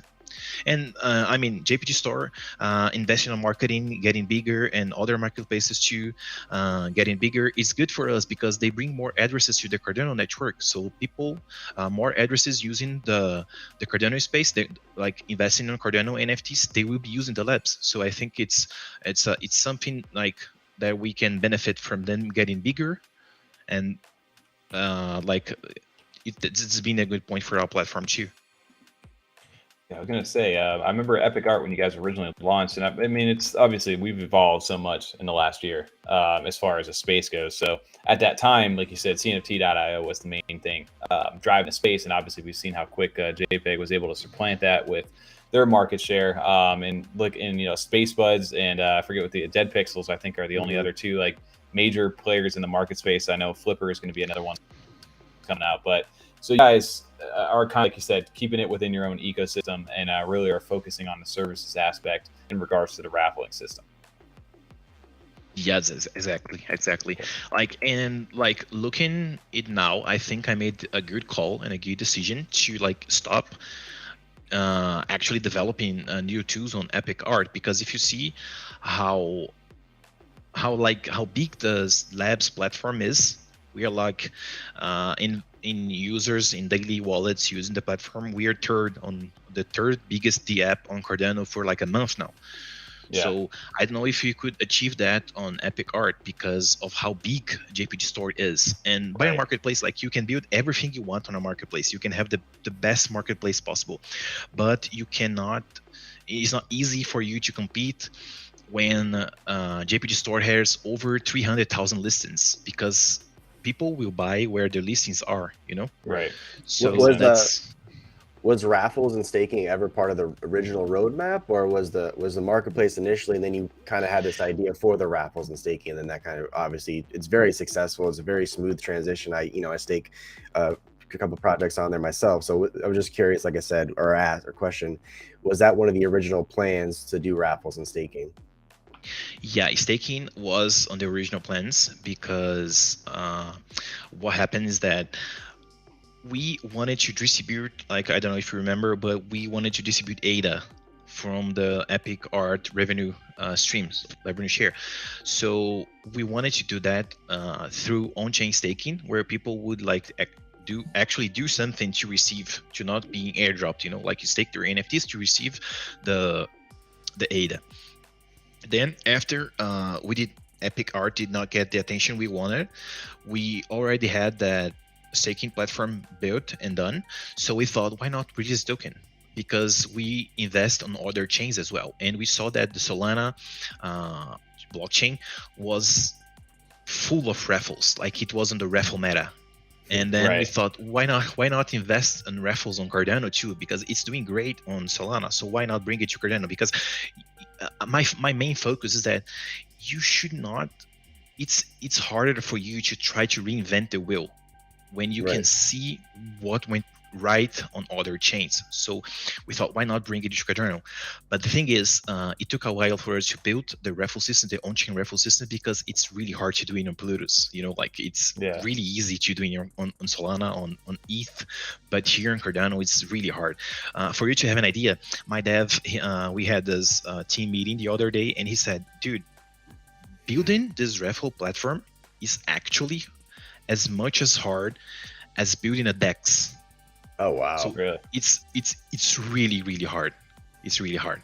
I mean, I don't get it. I just put my thing in, I blow for a raffle, and it works for me. No problem. Yeah, It's pretty easy to me. I don't know. Yeah, right. I don't get what's the hard about that. I don't get. Sometimes you got to connect your wallet. It's like a whole thing. It's the same on MainSwap. I can go there, choose the token I want, and swap my tokens. It's not hard at all. Exactly. Yeah. Easy on my end. I don't know what you're talking about. But yeah, guys, it's really complex to build this. No, I can only imagine. Yeah, that's crazy to hear that. So, I mean, obviously, new features and things like that, when you start to invent on top of this, I can imagine how complex that gets there. I know we were just scrolling back through chat because I'm reading a bunch of different things. Wanted to shout out over here to our, I can always pronounce this every, Dilly over there, our commissaire Precier over there, the auction man himself from Old Money. He said, auctions, you guys say. So this is a feature that you guys are going to be bringing in as well, right? Yeah. We plan to release auctions in January. Awesome. Some alpha here to you guys. There you go. That's really fun. That's going to be really fun to see you guys. Like I said, you really, I don't know if it was you guys officially we can call that, but I want to probably say that is the staking meta as we see it now. Like you said, you saw it work over on Solana. It's cool to hear the backstory on that because I'm completely blind to that on that side of the chain. I've been so focused here on Cardano over the last few years. God, coming up on years over here soon. It was just crazy to think about. But yeah, now that everybody's going to that staking route over here, so you can see some of the projects that you guys are able to do this with currently. I'm seeing more and more of them every day. How is this actual process working for any project coming in? Because you guys just obviously don't take any project, right? You guys are, I'm assuming, vetting these things pretty thoroughly. Yeah. We have a form where projects, they have to fill out this form so they can detail the distribution that they want to do.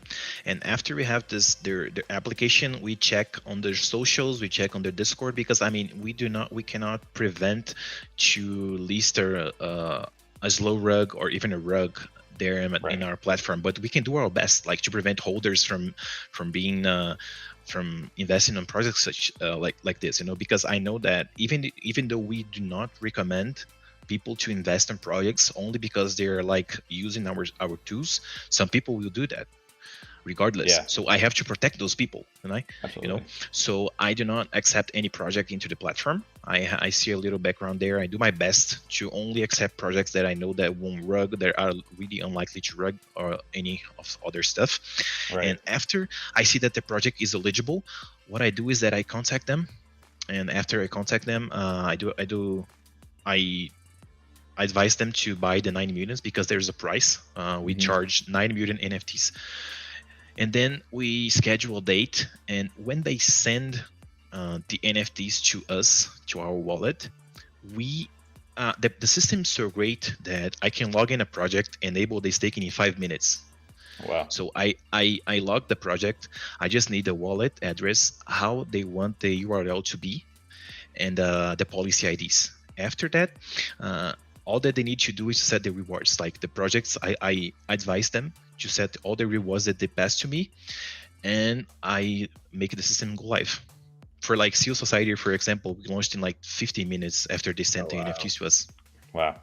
So, okay, so the one way, obviously, you vet them to make sure they're, the legit projects and they're not just going to rug on there regardless, because anybody can, again, pay some money to go ahead and buy some mutants to go ahead and give to you. But the other aspect of that is to you're leveraging kind of the value of your own NFTs as payment almost in a way, right? With the 9 mutants. Yeah. That's something great because I originally wanted to do some revenue share, some profit share with my holders, because I want to reward my holders for being my holders, for believing in us, for believing in the team, for holding our NFTs. So what's best to do revenue share other than making their NFTs being the key to use the things we built? Like, we could go over there and charge 10,000 ADA for this staking system, and there would be people willing to pay it. But we didn't. We are just asking for 9 NFTs, which is a way we found to do some, let's say, legal revenue share with my holders. So we are like increasing the demand on the NFT for other projects to use such as good tools as we are building. So I think it was a good move, because right now we have almost 200 NFTs, and with the projects that are waiting on the line to get on board on the staking system, we will have 300 by the end of next week. So I think it was a good move to do this. Yeah, I was gonna say, I think I mean, that's such a good way to kind of bet yourself almost, right? In the sense that, hey, we got a product that we believe in that is going to do well, and that people are going to want to be a part of, and we're going to put our money where our mouth is and make our thing the payment there. So you can kind of see the valuation. I was always kind of confused at first of why the value of the mutants were starting to go up, because I hadn't really understood it yet. But now, after listening to this, seeing the platform, obviously using it myself, it makes perfect sense of why some of these are the way they are. And then another point real quick that I wanted to touch on is the legality thing of it. I don't know where you guys reside in, but obviously in the US, it's a hot topic as far as distributing royalties and things like that. So the fact that you said you consulted like legal counsel and things along those lines is good to hear here, because I know we're always kind of in like the crypto Wild West with NFTs, but it's good to hear that you guys are doing a due diligence about how to distribute things to your actual holders. Exactly. What we did was that our token, it does not have any initial pre-mint, any team distribution, zero distribution. We do not have anything. 100% of the token is obtained by on-chain staking. We have proved that people only got the token by staking their NFTs, by doing something. If you see that today, I was going to talk about this. The SAC, they issued the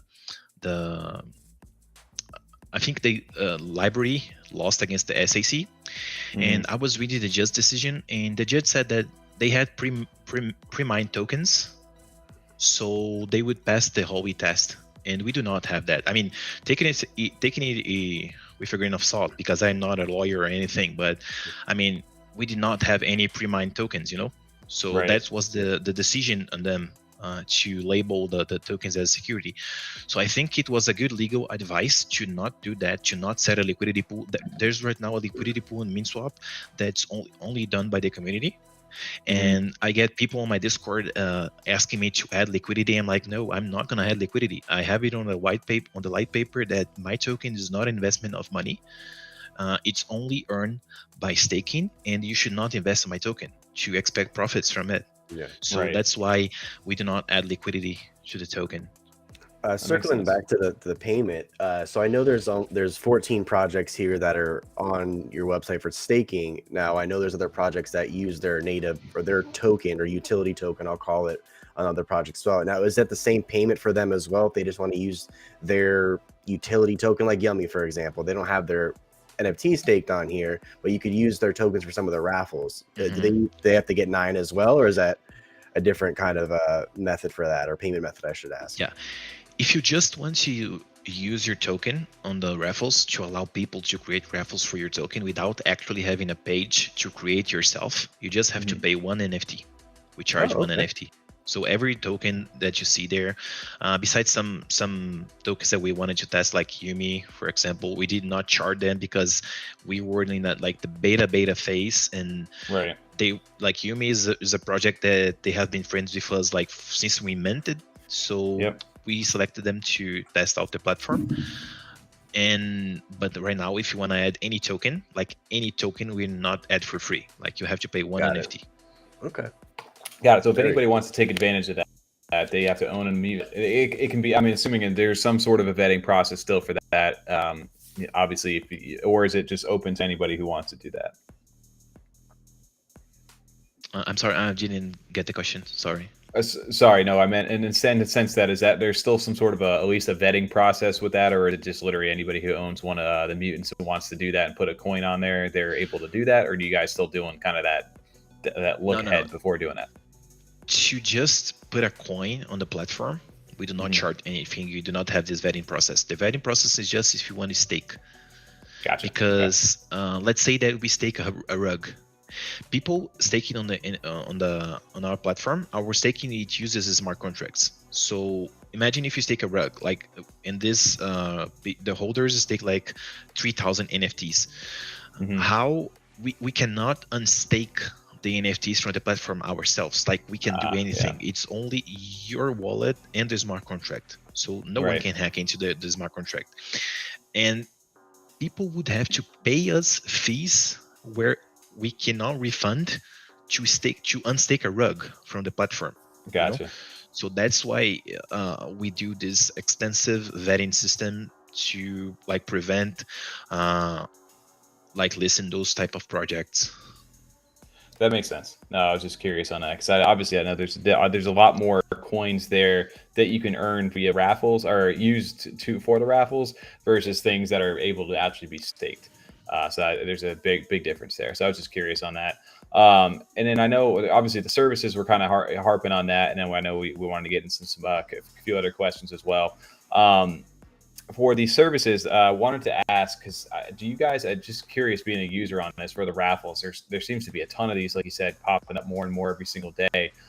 Is there any kind of like minimum reserve for anybody who has never maybe used the raffle system with you guys? So if somebody decides to list a NFT in there and set a certain number, is there like a minimum reserve or anything like that? Or is that if you take that gamble, hey, I'm going to put this up for this, and if only a few people enter, that's what I get back? Or how does that work? You mean to like list to verify an NFT to be raffled on the platform, right? Not even that. Say I have a verified raffled NFT and I'm able to put it on there, and I want to use an example, maybe one of the Mutant mouses or even a proxy, right? I've set a 20 proxy price point.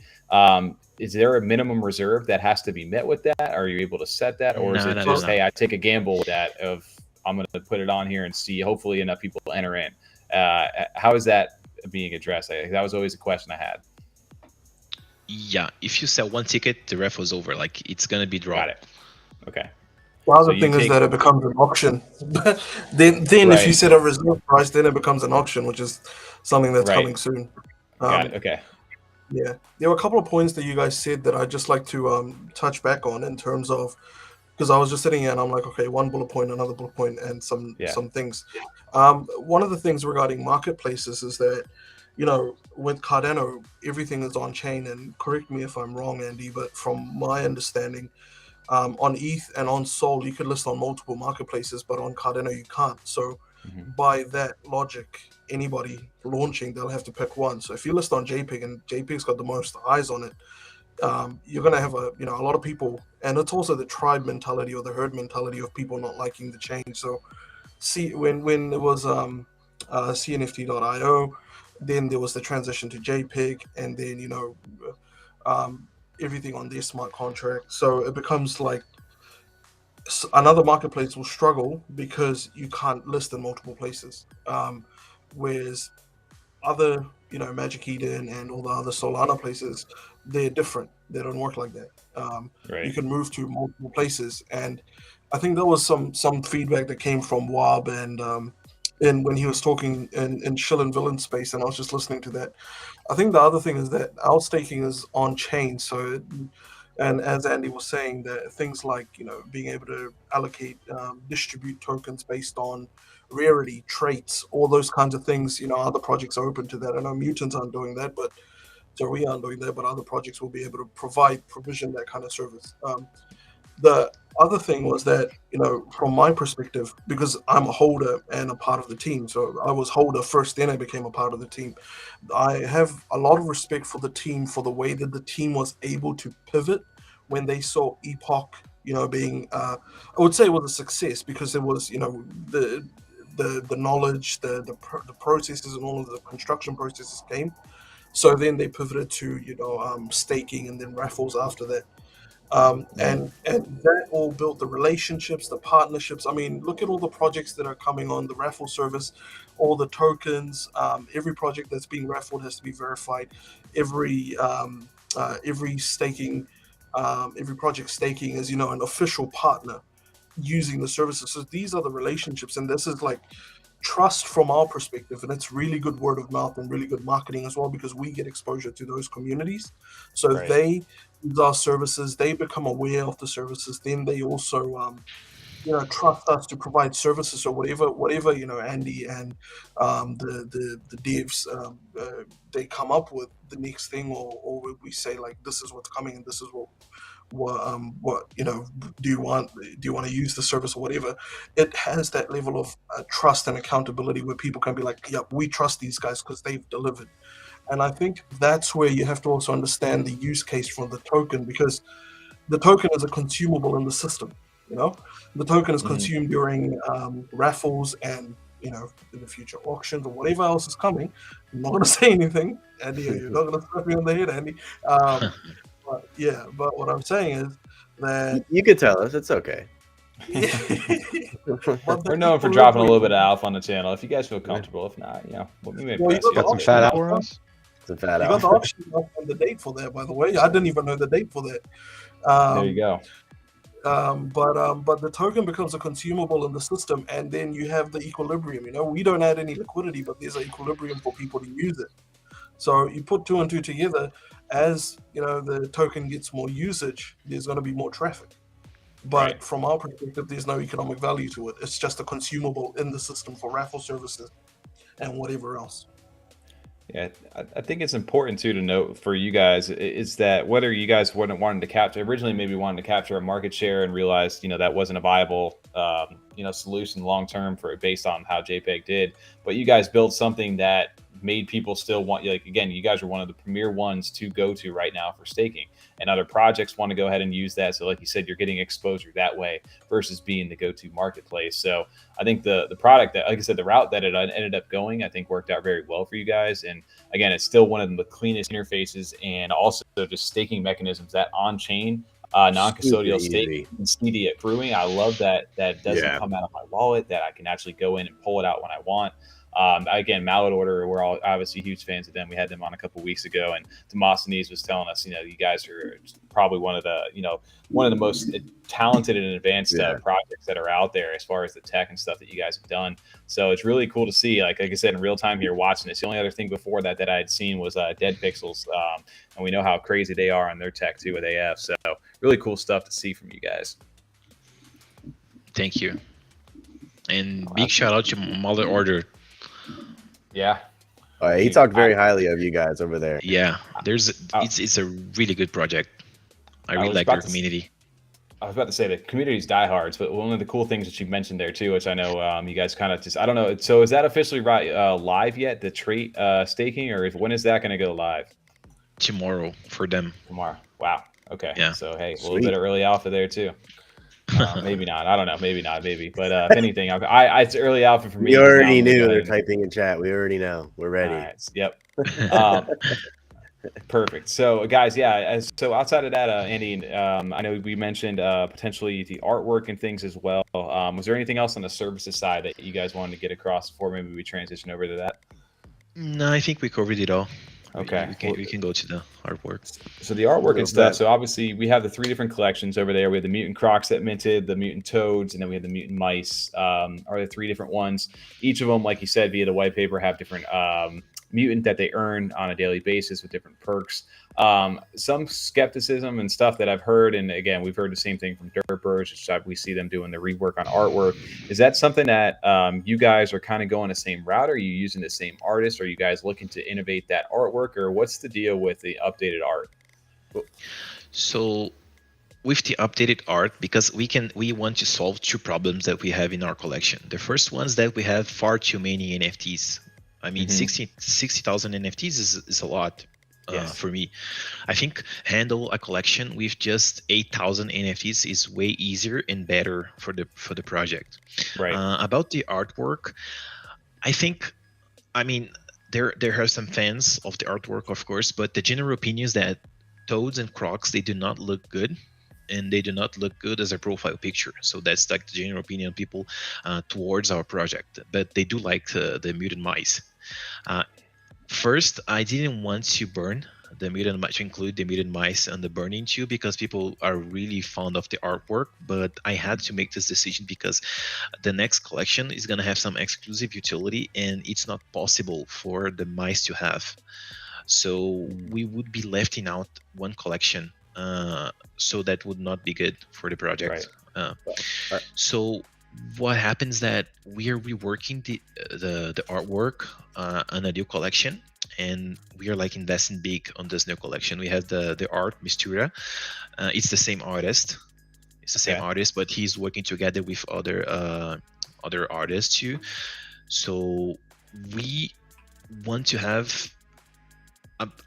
I mean, I'm not gonna say like the best artwork on Cardano, because art is really subjective, but we want to have an artwork where people will look at and say, dude, even if I don't like this, it's not my type, they do not look bad, you know? So we want to achieve this. So with the new collection process, I think we're doing great. And for now, we haven't shown any proper sneak peeks. We are going to do that. We're going to do the art review at the end of the month. I just showed some parts of some NFTs on a Twitter post I did today, but we will be probably doing an art review by the end of the month or beginning of next.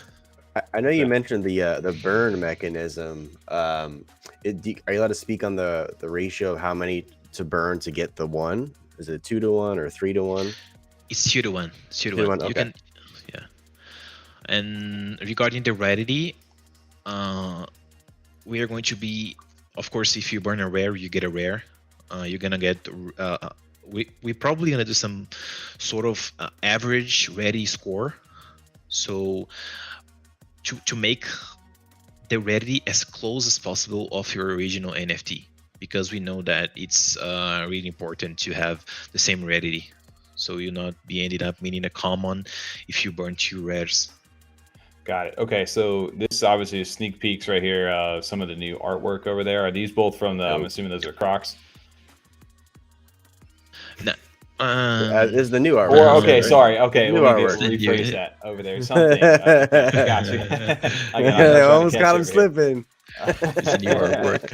Okay, that's. Okay. I can say something. I can bring some alpha. That skin, the fire skin, is the black fire skin of this collection. We are going to bring the black fire from the Mutant Crocs that my community they really like the black fire. This is the new black fire. Like what St. Rich is rocking right now, because I do like that skin a lot. Okay, that one is dope. I like that one a lot.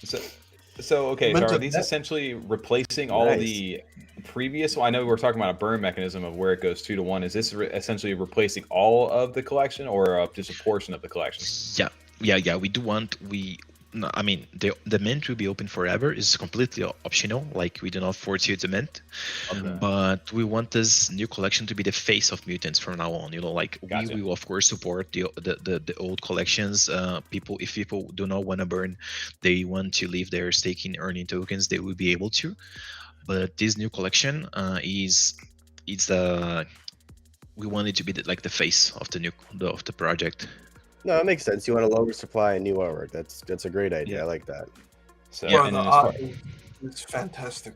Like I can't honestly, man. It's so good. You can show it. It's okay. Yeah, you can share it. I was gonna say, you got the a little headpiece bit there. You got them a little bit on the screen. I only got the chest area. We need like the head, the bottom part here. It's just the chest area without a single trade. Got it. So it's pretty raw. So not necessarily Crocs. Put it on your mirror. Put it on a mirror, and then you have the hit over there. Your hit on the black fire. There you go. Resin here has a good question. What if you burn a rare with a floor? Yeah, that's depending on the rare. Like, we want to do some exclusive mechanism where we can assure you to have up to top 500, even if you burn the floor. But past that, we will probably do this average score where if you burn a rare together with a floor, you're gonna end up on the middle. Gotcha. Okay. That's a little bit of a gamble on that, but at the end of the day, I like, because I was curious. I was like, is it going to be, because like the derps, right? They're redoing the traits, so that's where originally my head was going. Is okay, they're going to be new crocs, there's going to be new toads, there's going to be new mice, but in here we're actually getting a whole new mutant, which we don't know exactly what it is, but it's going to be something Lizard. different. Yeah, something Mutant completely different. lizard. There's a Gotcha. question here in chat that they're muted. So we need to burn 2 mice to get a new NFT. No, you can burn 2 mice to get an NFT, or you can burn a mice and a toad, or 2 toads, or 2 crocs. It's any combination. You just need to burn 2 NFTs. Wow. Okay. So that's good stuff here. I'm just reading through chat here. Is Miss Stura, you're the artist for this? Yeah, he's the artist. Okay, perfect. I wanted to shout him out over here because I saw him over here. That's awesome. There you go. It took him 4 days over here. So how long, curious for Mr. How long has he been working on the new artwork for, if you're able to say? I think it's around 30 days. Oh, wow. 30 days to 2 months. Wow. Okay. And then this is coming out sometime, you said, in January? Was that right? Yeah, we want to release at late December, but I think January is a safer date. Okay. Well, that would make sense. So you got auctions potentially coming out in that time frame as well. So you have auctions as well as new artwork to start the year off. Yeah. Perfect. Dude, I can give some alpha on the artwork. Like let's say some of the biggest FUDs on Mutant Crocs and Mutant Toads art was that we had they all look the same with the same expression. Right. So right now we're gonna have over 20 different expressions, and the expressions they will adapt. So let's say you have the croc skin and you have the fire skin. They will have the same expression, but of course the fire skin will be different. It's like kind of different because of the face will look different, you know. So it's the same expression on the X-ray skin, on the zombie skin. Ooh, this is zombie skin. Okay. It's like a different expression, looking different, but under the metadata it will be the same. Okay. So it's gonna have multiple traits. Like let's say the happy expression. Imagine how many combinations we have. We have like 20 different happy expressions. So that's how big we are investing on the artwork. Right. Yeah. So you guys are taking that initial criticism and then like really expanding upon it and just like giving everybody a little bit more potentially than even what they wanted. Yeah. Couple things here too. We got a couple of good questions that are coming from chat. Dennis is saying, will the staking rates be preserved for the current collections, or is it going to be base kind of staking rate going forward? Yeah, for the current collections, it's not going to be preserved because we announced earlier that when you upgrade the art, what happens that you will receive a boost on the staking rate, and it will be 2 combined NFTs in one. So expect the staking rate to be way higher than the values right now. Gotcha. Okay. And then Eric over here was saying the mice have always been more valuable. Any benefit for burning mice versus crocs and toads? So I think I kind of got looped into maybe that. Yeah, the mice were always more valuable, but right now the floors are like kind of the same. But even there, we know that some people acquire mice at a higher price than crocs and toads. Mm-hmm. So we are thinking of a mechanism to rewards mice, people burning a mice and in other collections. So like, let's say we have some possibilities like reduce the amount of tokens or give some priority already. We're gonna work that with the community. Okay. I don't know if you can speak on this yet or not. Will the new art have a higher multiplier for staking, or it will have the same as what's already out, or? It's gonna be different. Okay. Okay. That's good over there. And I think the last question I had from Oside as well was, so the ones burned will influence the traits on new ones, or it's just going to be more of a rarity kind of thing? Yeah, it's more a rarity kind of thing. We are working to like do something. We are trying to work on the two to ensure some traits, some classic traits, like if you burn a black fire, you get a black fire, but I cannot assure that it's possible. Mm-hmm. So it's safer to say that it's going to be a ready thing, but all the confirmation will be when we proper announce the collection and proper announce the dates and all the details. Okay. All right, so that's a lot to take into, man. I'm telling you guys, this stuff. This is one project that I keep again. I love it because I can stake on your platform right now, and I just wasn't really aware of what was really going on, and the floor kind of jumped to what it did. But if anybody's looking to get in, going further, the best thing would be to pick up potentially any of these, depending on the rarities. But it doesn't necessarily matter which ones you pick up right now, other than, like you said, you may have a little bit of an incentive, like you said, for the mice, since they seem to be going a little bit higher. But if anybody wants to get in, go ahead and pick up, even a potential floor one right now to be able to burn, again, 2 of them to get the new Mutant collection coming later next year. I just wanted to say that, I mean, one of the most common things that we end up seeing since January is that we always had someone coming in saying, "Oh man, the floor's gone high, blah blah blah. Floor's gone high, blah blah blah. I sold all of mine at this one time. I sold all of mine at this one time. The floor's gone high," and I think you can see the perpetual cycle with like what happened with Clays and then Ape Society and everybody.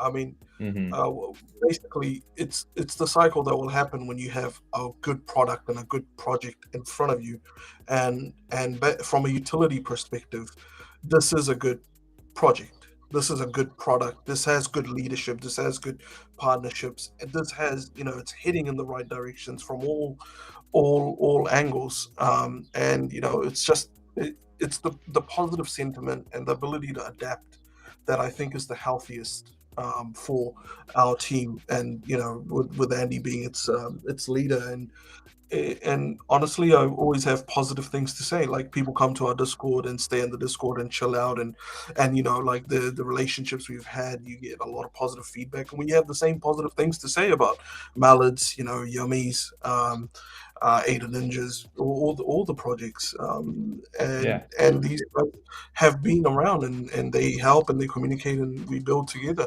The other thing I wanted to say was I want to give shout out to Resin, because Resin has been around, and he's a good friend of mine as well, and I know he's an OG member of your community too.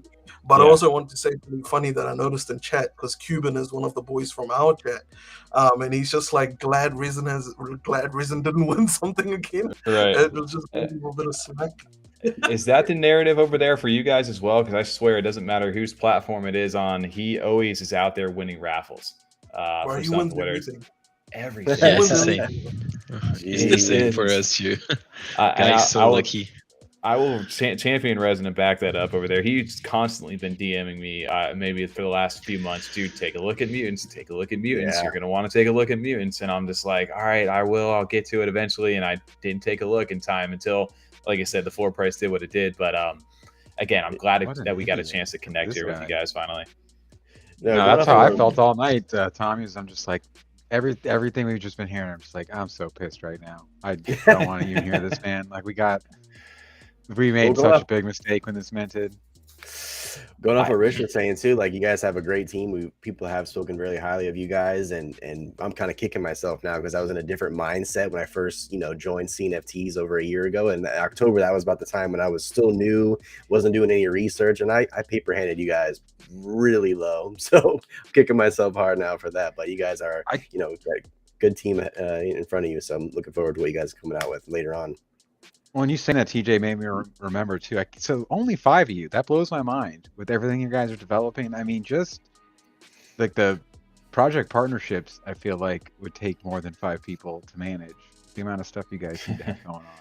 So that blows my mind that there's only 5 of you guys all working on it. Are you guys mostly all full time with this too? No. I'm a physician. Oh, cool. Really? Dude, so you are a busy man. It sounds like. Yeah, I sleep like 6 hours a day and work on the rest, basically. Mm-hmm.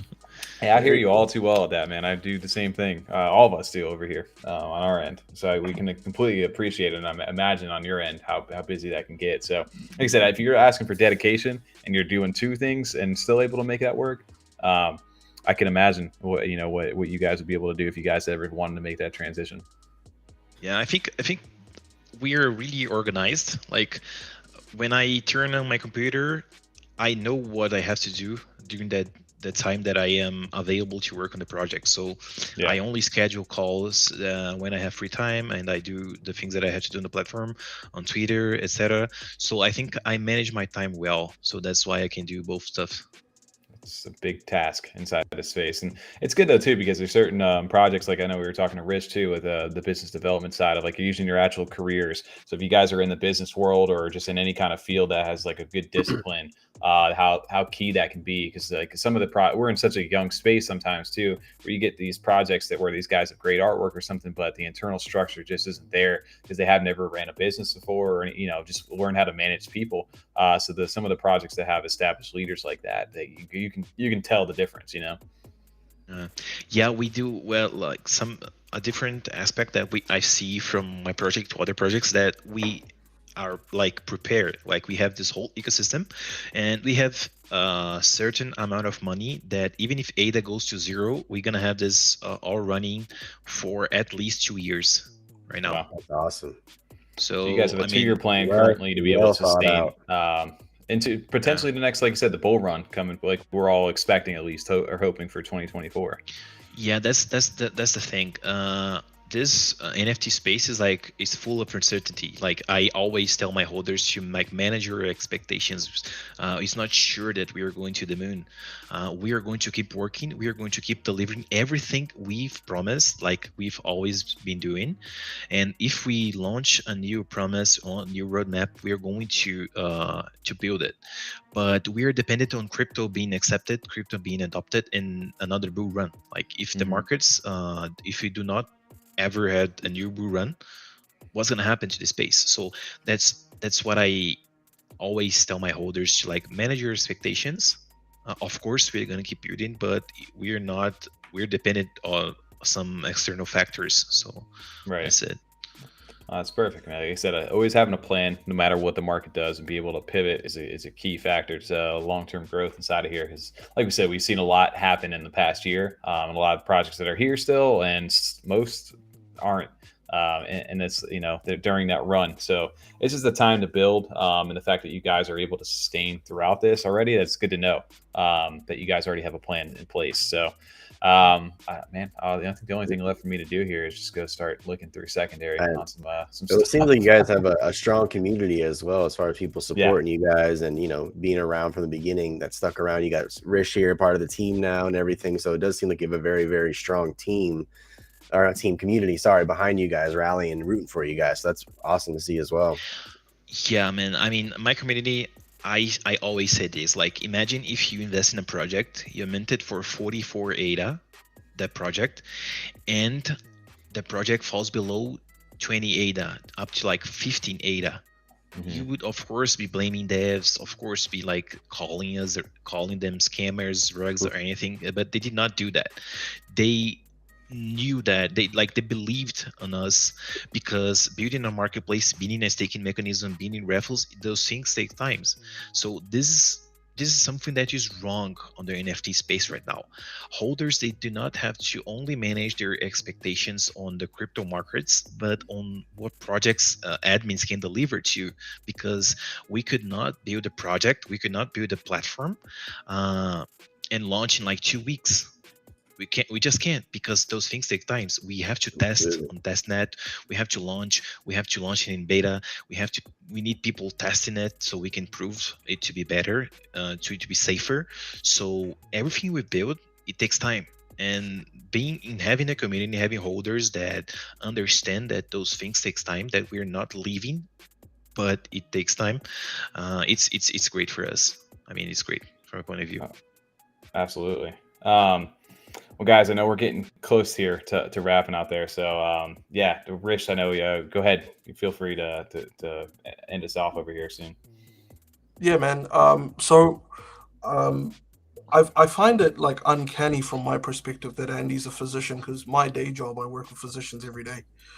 So I'm like the counterpart who handles everything else. So I want Andy and the dev team to be doing everything they can to be doing, so they're freed up. And I could ask Andy to come to these kinds of sessions, you know, and come and join. And I want to help out in organizing and arranging all of those things is my way of helping, so he doesn't have to worry about these things. And I think that's the role of a good, you know, community manager. And also, we try and maintain a culture, from my perspective, when we try and maintain a good, respectful culture, not just in the Discord, but in the Twitter space, and anybody we partner with, anybody we arrange with. And it's because, you know, I'm a team leader. I have like 15-20 people reporting to me in my services that I work in, and in mental health services. And the other thing is that you see the community members we have, they are parts of several different projects, and they are, you know, they are OGs now in this whole space. If you look at Cardano as a whole, they're OGs. So we understand and we value their knowledge. Like, I have a feeling that we have some of the most, you know, well-informed holders in this space, just because of the length of time they've been here in the projects and how they vet the projects. Like, a lot of the questions in our Discords get answered by the holders. They would be like, actually this or this or this, and it's the, you know, the idea of helping each other out and seeing where the vision heads. And I'm so grateful that Andy has been able to set like such a strong vision and you know, handle himself so I don't know, in a collected and mature and professional and also expert way. You know what I mean? Like, you'd want that kind of approach to the development and then the future progression of projects. So from my perspective, I just want to thank Andy and thank you guys for having us on. Absolutely. Well, even going off what you said too, like he said, the floor went down to 25-30. He just stayed focused and he saw the vision of what could be of this project. So he really stuck to the plan and the roadmap of what he had going for everybody. So he really just stuck to his vision, honestly. So it panned out for him very well. I think believing in yourself too, right, is a huge thing. If you know you got something big, and you know, people will see the value in that when the time comes. So not necessarily always about floor price for these projects. A lot of time, you know, we chase the hype sometimes and the FOMO. But if there's builders out there putting something out there that's worth it, people are going to put their ADA where that value is, and obviously we can see where that is now. And again, same thing, like TJ said, I was kind of in that same boat where I wasn't doing the research and I kind of just went off the hype and sold before I knew anything was really going on. And then now looking back at it, it's like sometimes it pays to do the research and really have a plan on why you invest and what you're putting your money into in this space. It was a little different back then for us, though, Tommy, too. We got to give ourselves some credit there. Like, we were kind of just like, oh yeah, we picked a good one. Made some money. All right. Like, we had no idea what it would be at this level, because especially with some of the other crypto stuff we had been involved in before that, we would be out so much faster. And then 7 months down the line, you weren't really doing it as much anymore. So to be this involved and this invested is totally different. This is something that I really like when people say that they made money from my project, because I'm happy that they said that. I mean, every single time people say, hey, Andy, I sold your project for a small profit back in the days, but I mean, I'm really happy for you to making money out of my project. So I made a positive impact in your life, and here in NFTs. So that's the best thing for me, you know. Like, I would not ever shame people for selling, for leaving the project. And I mean, it's totally their decision, and I support them. Like, if even a whale of mine can want to sell the NFT, I mean, I will talk to them. But if it's their decision to leave, I will support them. I'll not shame them. I mean, I think it's important for other devs to like to do this, to like support your community, even if they're selling, if they're leaving the project, because it's a positive impact regardless, you know, your life. We've always said that, like, why would you be ashamed about selling something, making money? I mean, yeah, you could have made more, but you didn't know that. There's no, to say that you did would be crazy.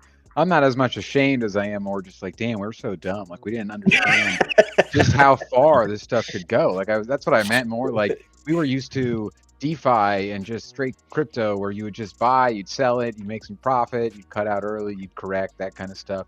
And that's how we kind of played it. We had no idea that we'd be at this stage now, talking to you about the things that you are as far as the development goes. It's so much crazier. Yeah, like, we're just like, oh, these are just like profile pictures, and sometimes they like 4x. It's kind of dope. Let's do that. All right. And now it's just like, look how much more there is to it. Where it's just like, you flip this? What are you doing flipping stuff? Don't you understand what they're doing with this? Like, now that's what we say about a project when we see it. It's just like, what do you mean you flip day one? Do you not see what they're doing? This is crazy. You hold this. You got staking coming up. Like, come on now. for a good business, you have to also consider the revenue streams as well, you know, and looking at the diversity in the revenue streams. And I mean, just look at the different services that are provisioned and then consider what's coming up, and you know, what brief little insights as to what we're giving you, and even look at the revenue streams, you know, expanding. Then you can look at, okay, this seems sustainable, and then if this is sustainable, then it's worth holding, you know, purchasing and holding. I know Absolutely. people that will be, you know, that will have mutants as the inheritance for their children.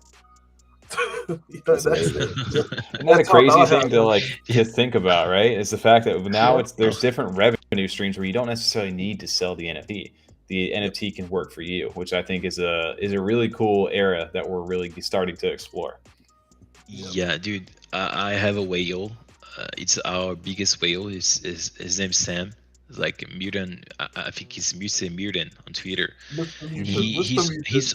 he's always telling me that he has almost 800 mutants and he'll never sell a single one. And I'm like, dude, take some profits. I mean, it's good for you. And he's like, no, Andy, I will never sell a single mutant. Oh my god! And I'm like, okay, dude, okay.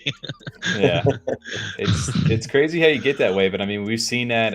Real quick before I get into that, Mr. Thank you for jumping over in the chat tonight and hanging out. Cannot wait to see that new collection over there. But yeah, it's crazy to think like that potentially that, you know, people could sell this for a ridiculous amount of money. But on the other side, flip side of that is that they've liked it so much that they do not want to go that route because they've seen the value that it potentially can have. And I guess a big example of that we could see that's been working for people has been like the Ape Society, right?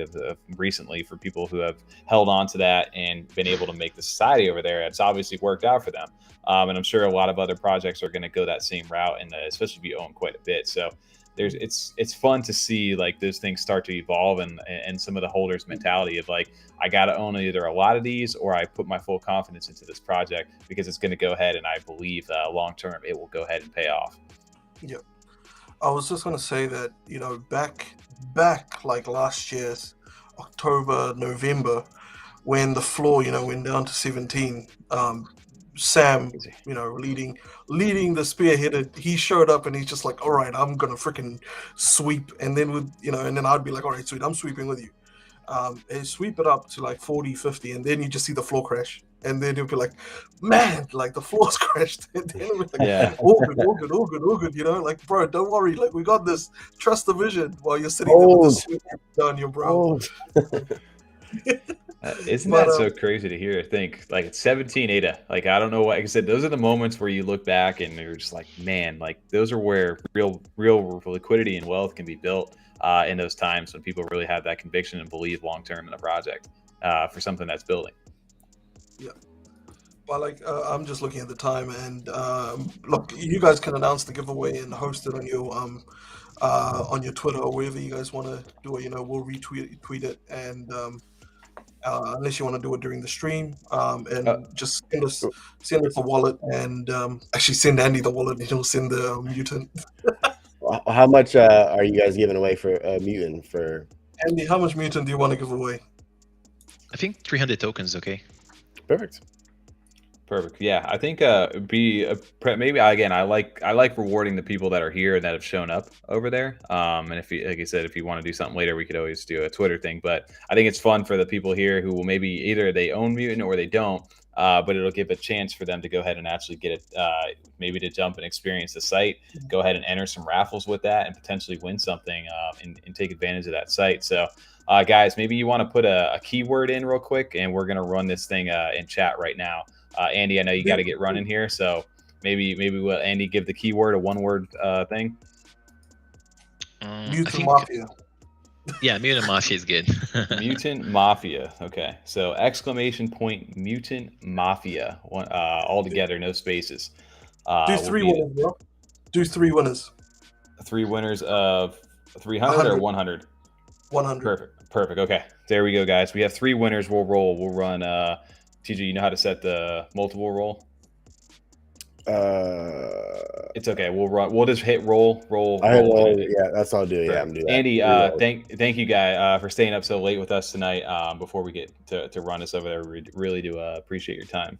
Is it up late or is it early now? point. Thank you. It's early. It's a pleasure meeting you, Andy. Thank you guys for having me. It was a pleasure participating to this, Absolutely. and I hope to get back here Absolutely. later, absolutely. other day. Definitely. Thank you. Invite's always open, guys. Thank you. Thank you. Cheers. See ya. And later on, we'll thank be you. doing spaces as well. So come to our spaces as well. Mm-hmm. Oh, Yeah, for we'd sure. love to have you guys there. And thank you for everyone that joined us and was there here from the beginning. Yeah. Bye-bye. Well, thank you. Have a good one, Andy. All right, so I'm gonna roll it in 3, 2, 1 for the first one. Shout out to Jerry. Roll it again. Jerry, go. Shout out to Paul Is Paul? Vasquez, JD. Oh, okay. I was gonna say, is his name just Paul? Like really? I Just- forgot I see it first. That's why I'm like, you guys can't see that yet, but it just popped up now. And one more roll. Hugs, not rugs. There you go.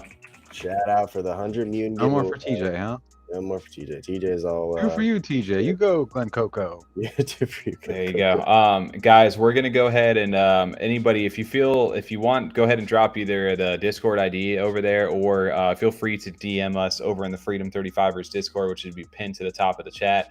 Either DM TOMMY or Lazy T. We have the podcaster role in our Discord. So those would be the ones to reach out to. We'll get your wallet addresses, and we'll go ahead and get those out to you guys. So again, congrats to the 3 winners: Jerry Go, Paul Vasquez 3D, and Hugs Not Rugs, which is one of my favorite names over here. I know. Huge thank you guys, Rich, and obviously Andy over there as well, for jumping onto the stream. Glad I got a chance to set this up, and definitely been looking forward to it. It's just a project we're long overdue to get into, so appreciate you guys giving us some info tonight. Shout out to Resin again too for Yes, pushing us to keep looking. It's gonna be an exciting month, guys, and you guys are doing a fantastic job, like hands down. If you guys want to touch base or get in touch with Nash or some of the other influencers coming your way, and get them on, get them talking. Grow your user base, and we'll retweet and share everything we can to help you guys out, because I really love what you guys are doing as well. We appreciate that. Cool. Absolutely. Take care, man. I'm off to go and chill. Enjoy God of War Oh, tomorrow. yeah. There you go. Yeah. Good day off, man. And Rich, take it easy, man. Have a good night or a good day, and we'll talk with you a little bit later. Perfect. Sweet. Awesome, guys. Yeah, the winners, real quick on that. If you guys have not, real quick, again, make sure to DM us over in the F35 Discord, your wallet addresses, and we'll go ahead and get that mute set up there. For all the other winners tonight, we'll make sure to go ahead and reach out to you guys for the Proxies NFTs. And yeah, that was so much info, man. Every time I get off these streams, it's just like I gotta head over to JPG store. That's my thing. I've been on, and I gotta go to JPEG store and go spend 1,200 data. Yeah, that's pretty much where we're going with that. But yeah, I mean, obviously there's so much that we could get into. Tom, we still need to catch up. Did you get a chance to see I've been doing some video editing over here recently. Dude, Tommy, you wanted to show this the whole time. Let him just show it. Tom, did you get a chance to see a video? I've actually made a video. You want to watch? We're gonna watch it real quick. So let's put a little time so into this. excited. You want me to share it? Doesn't rug you? Want me to do it for you? You just it's the second one. It says Shadowbeak on there. No. You want me to share it? No, I'm gonna do it right here. Oh, okay. I don't want you to got you guys. All right, we'll see what happens.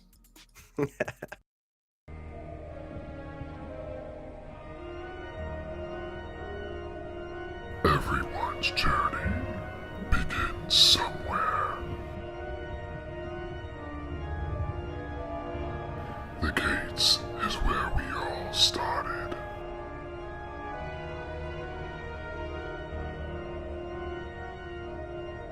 However, we must choose our own destiny.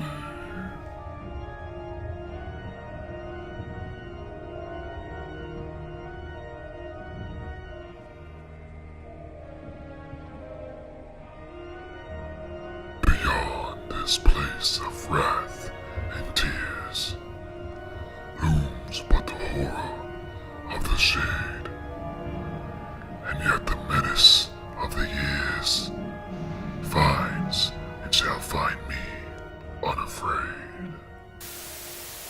We are watching.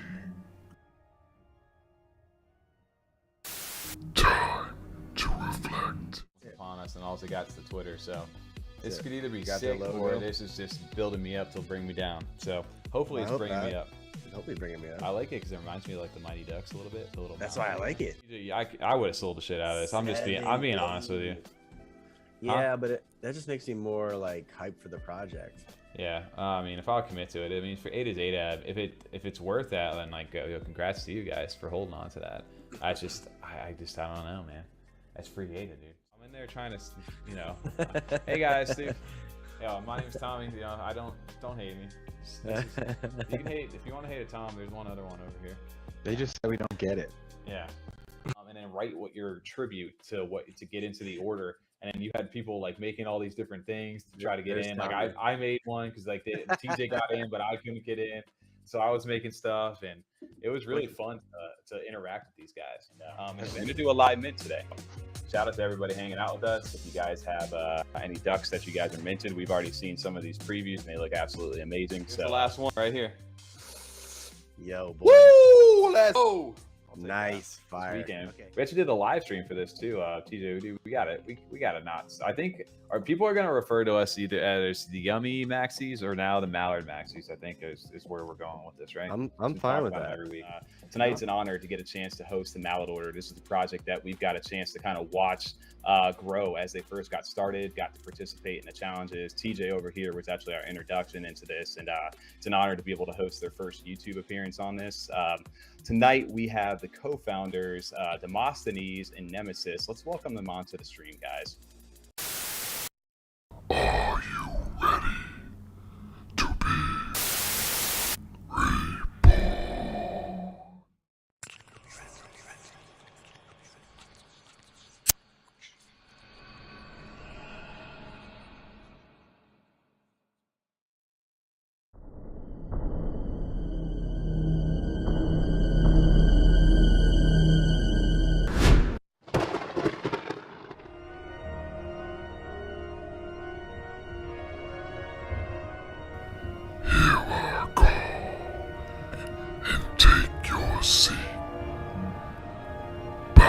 Side.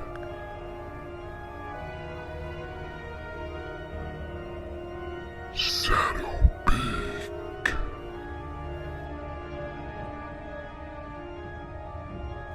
Join us at the table of stars.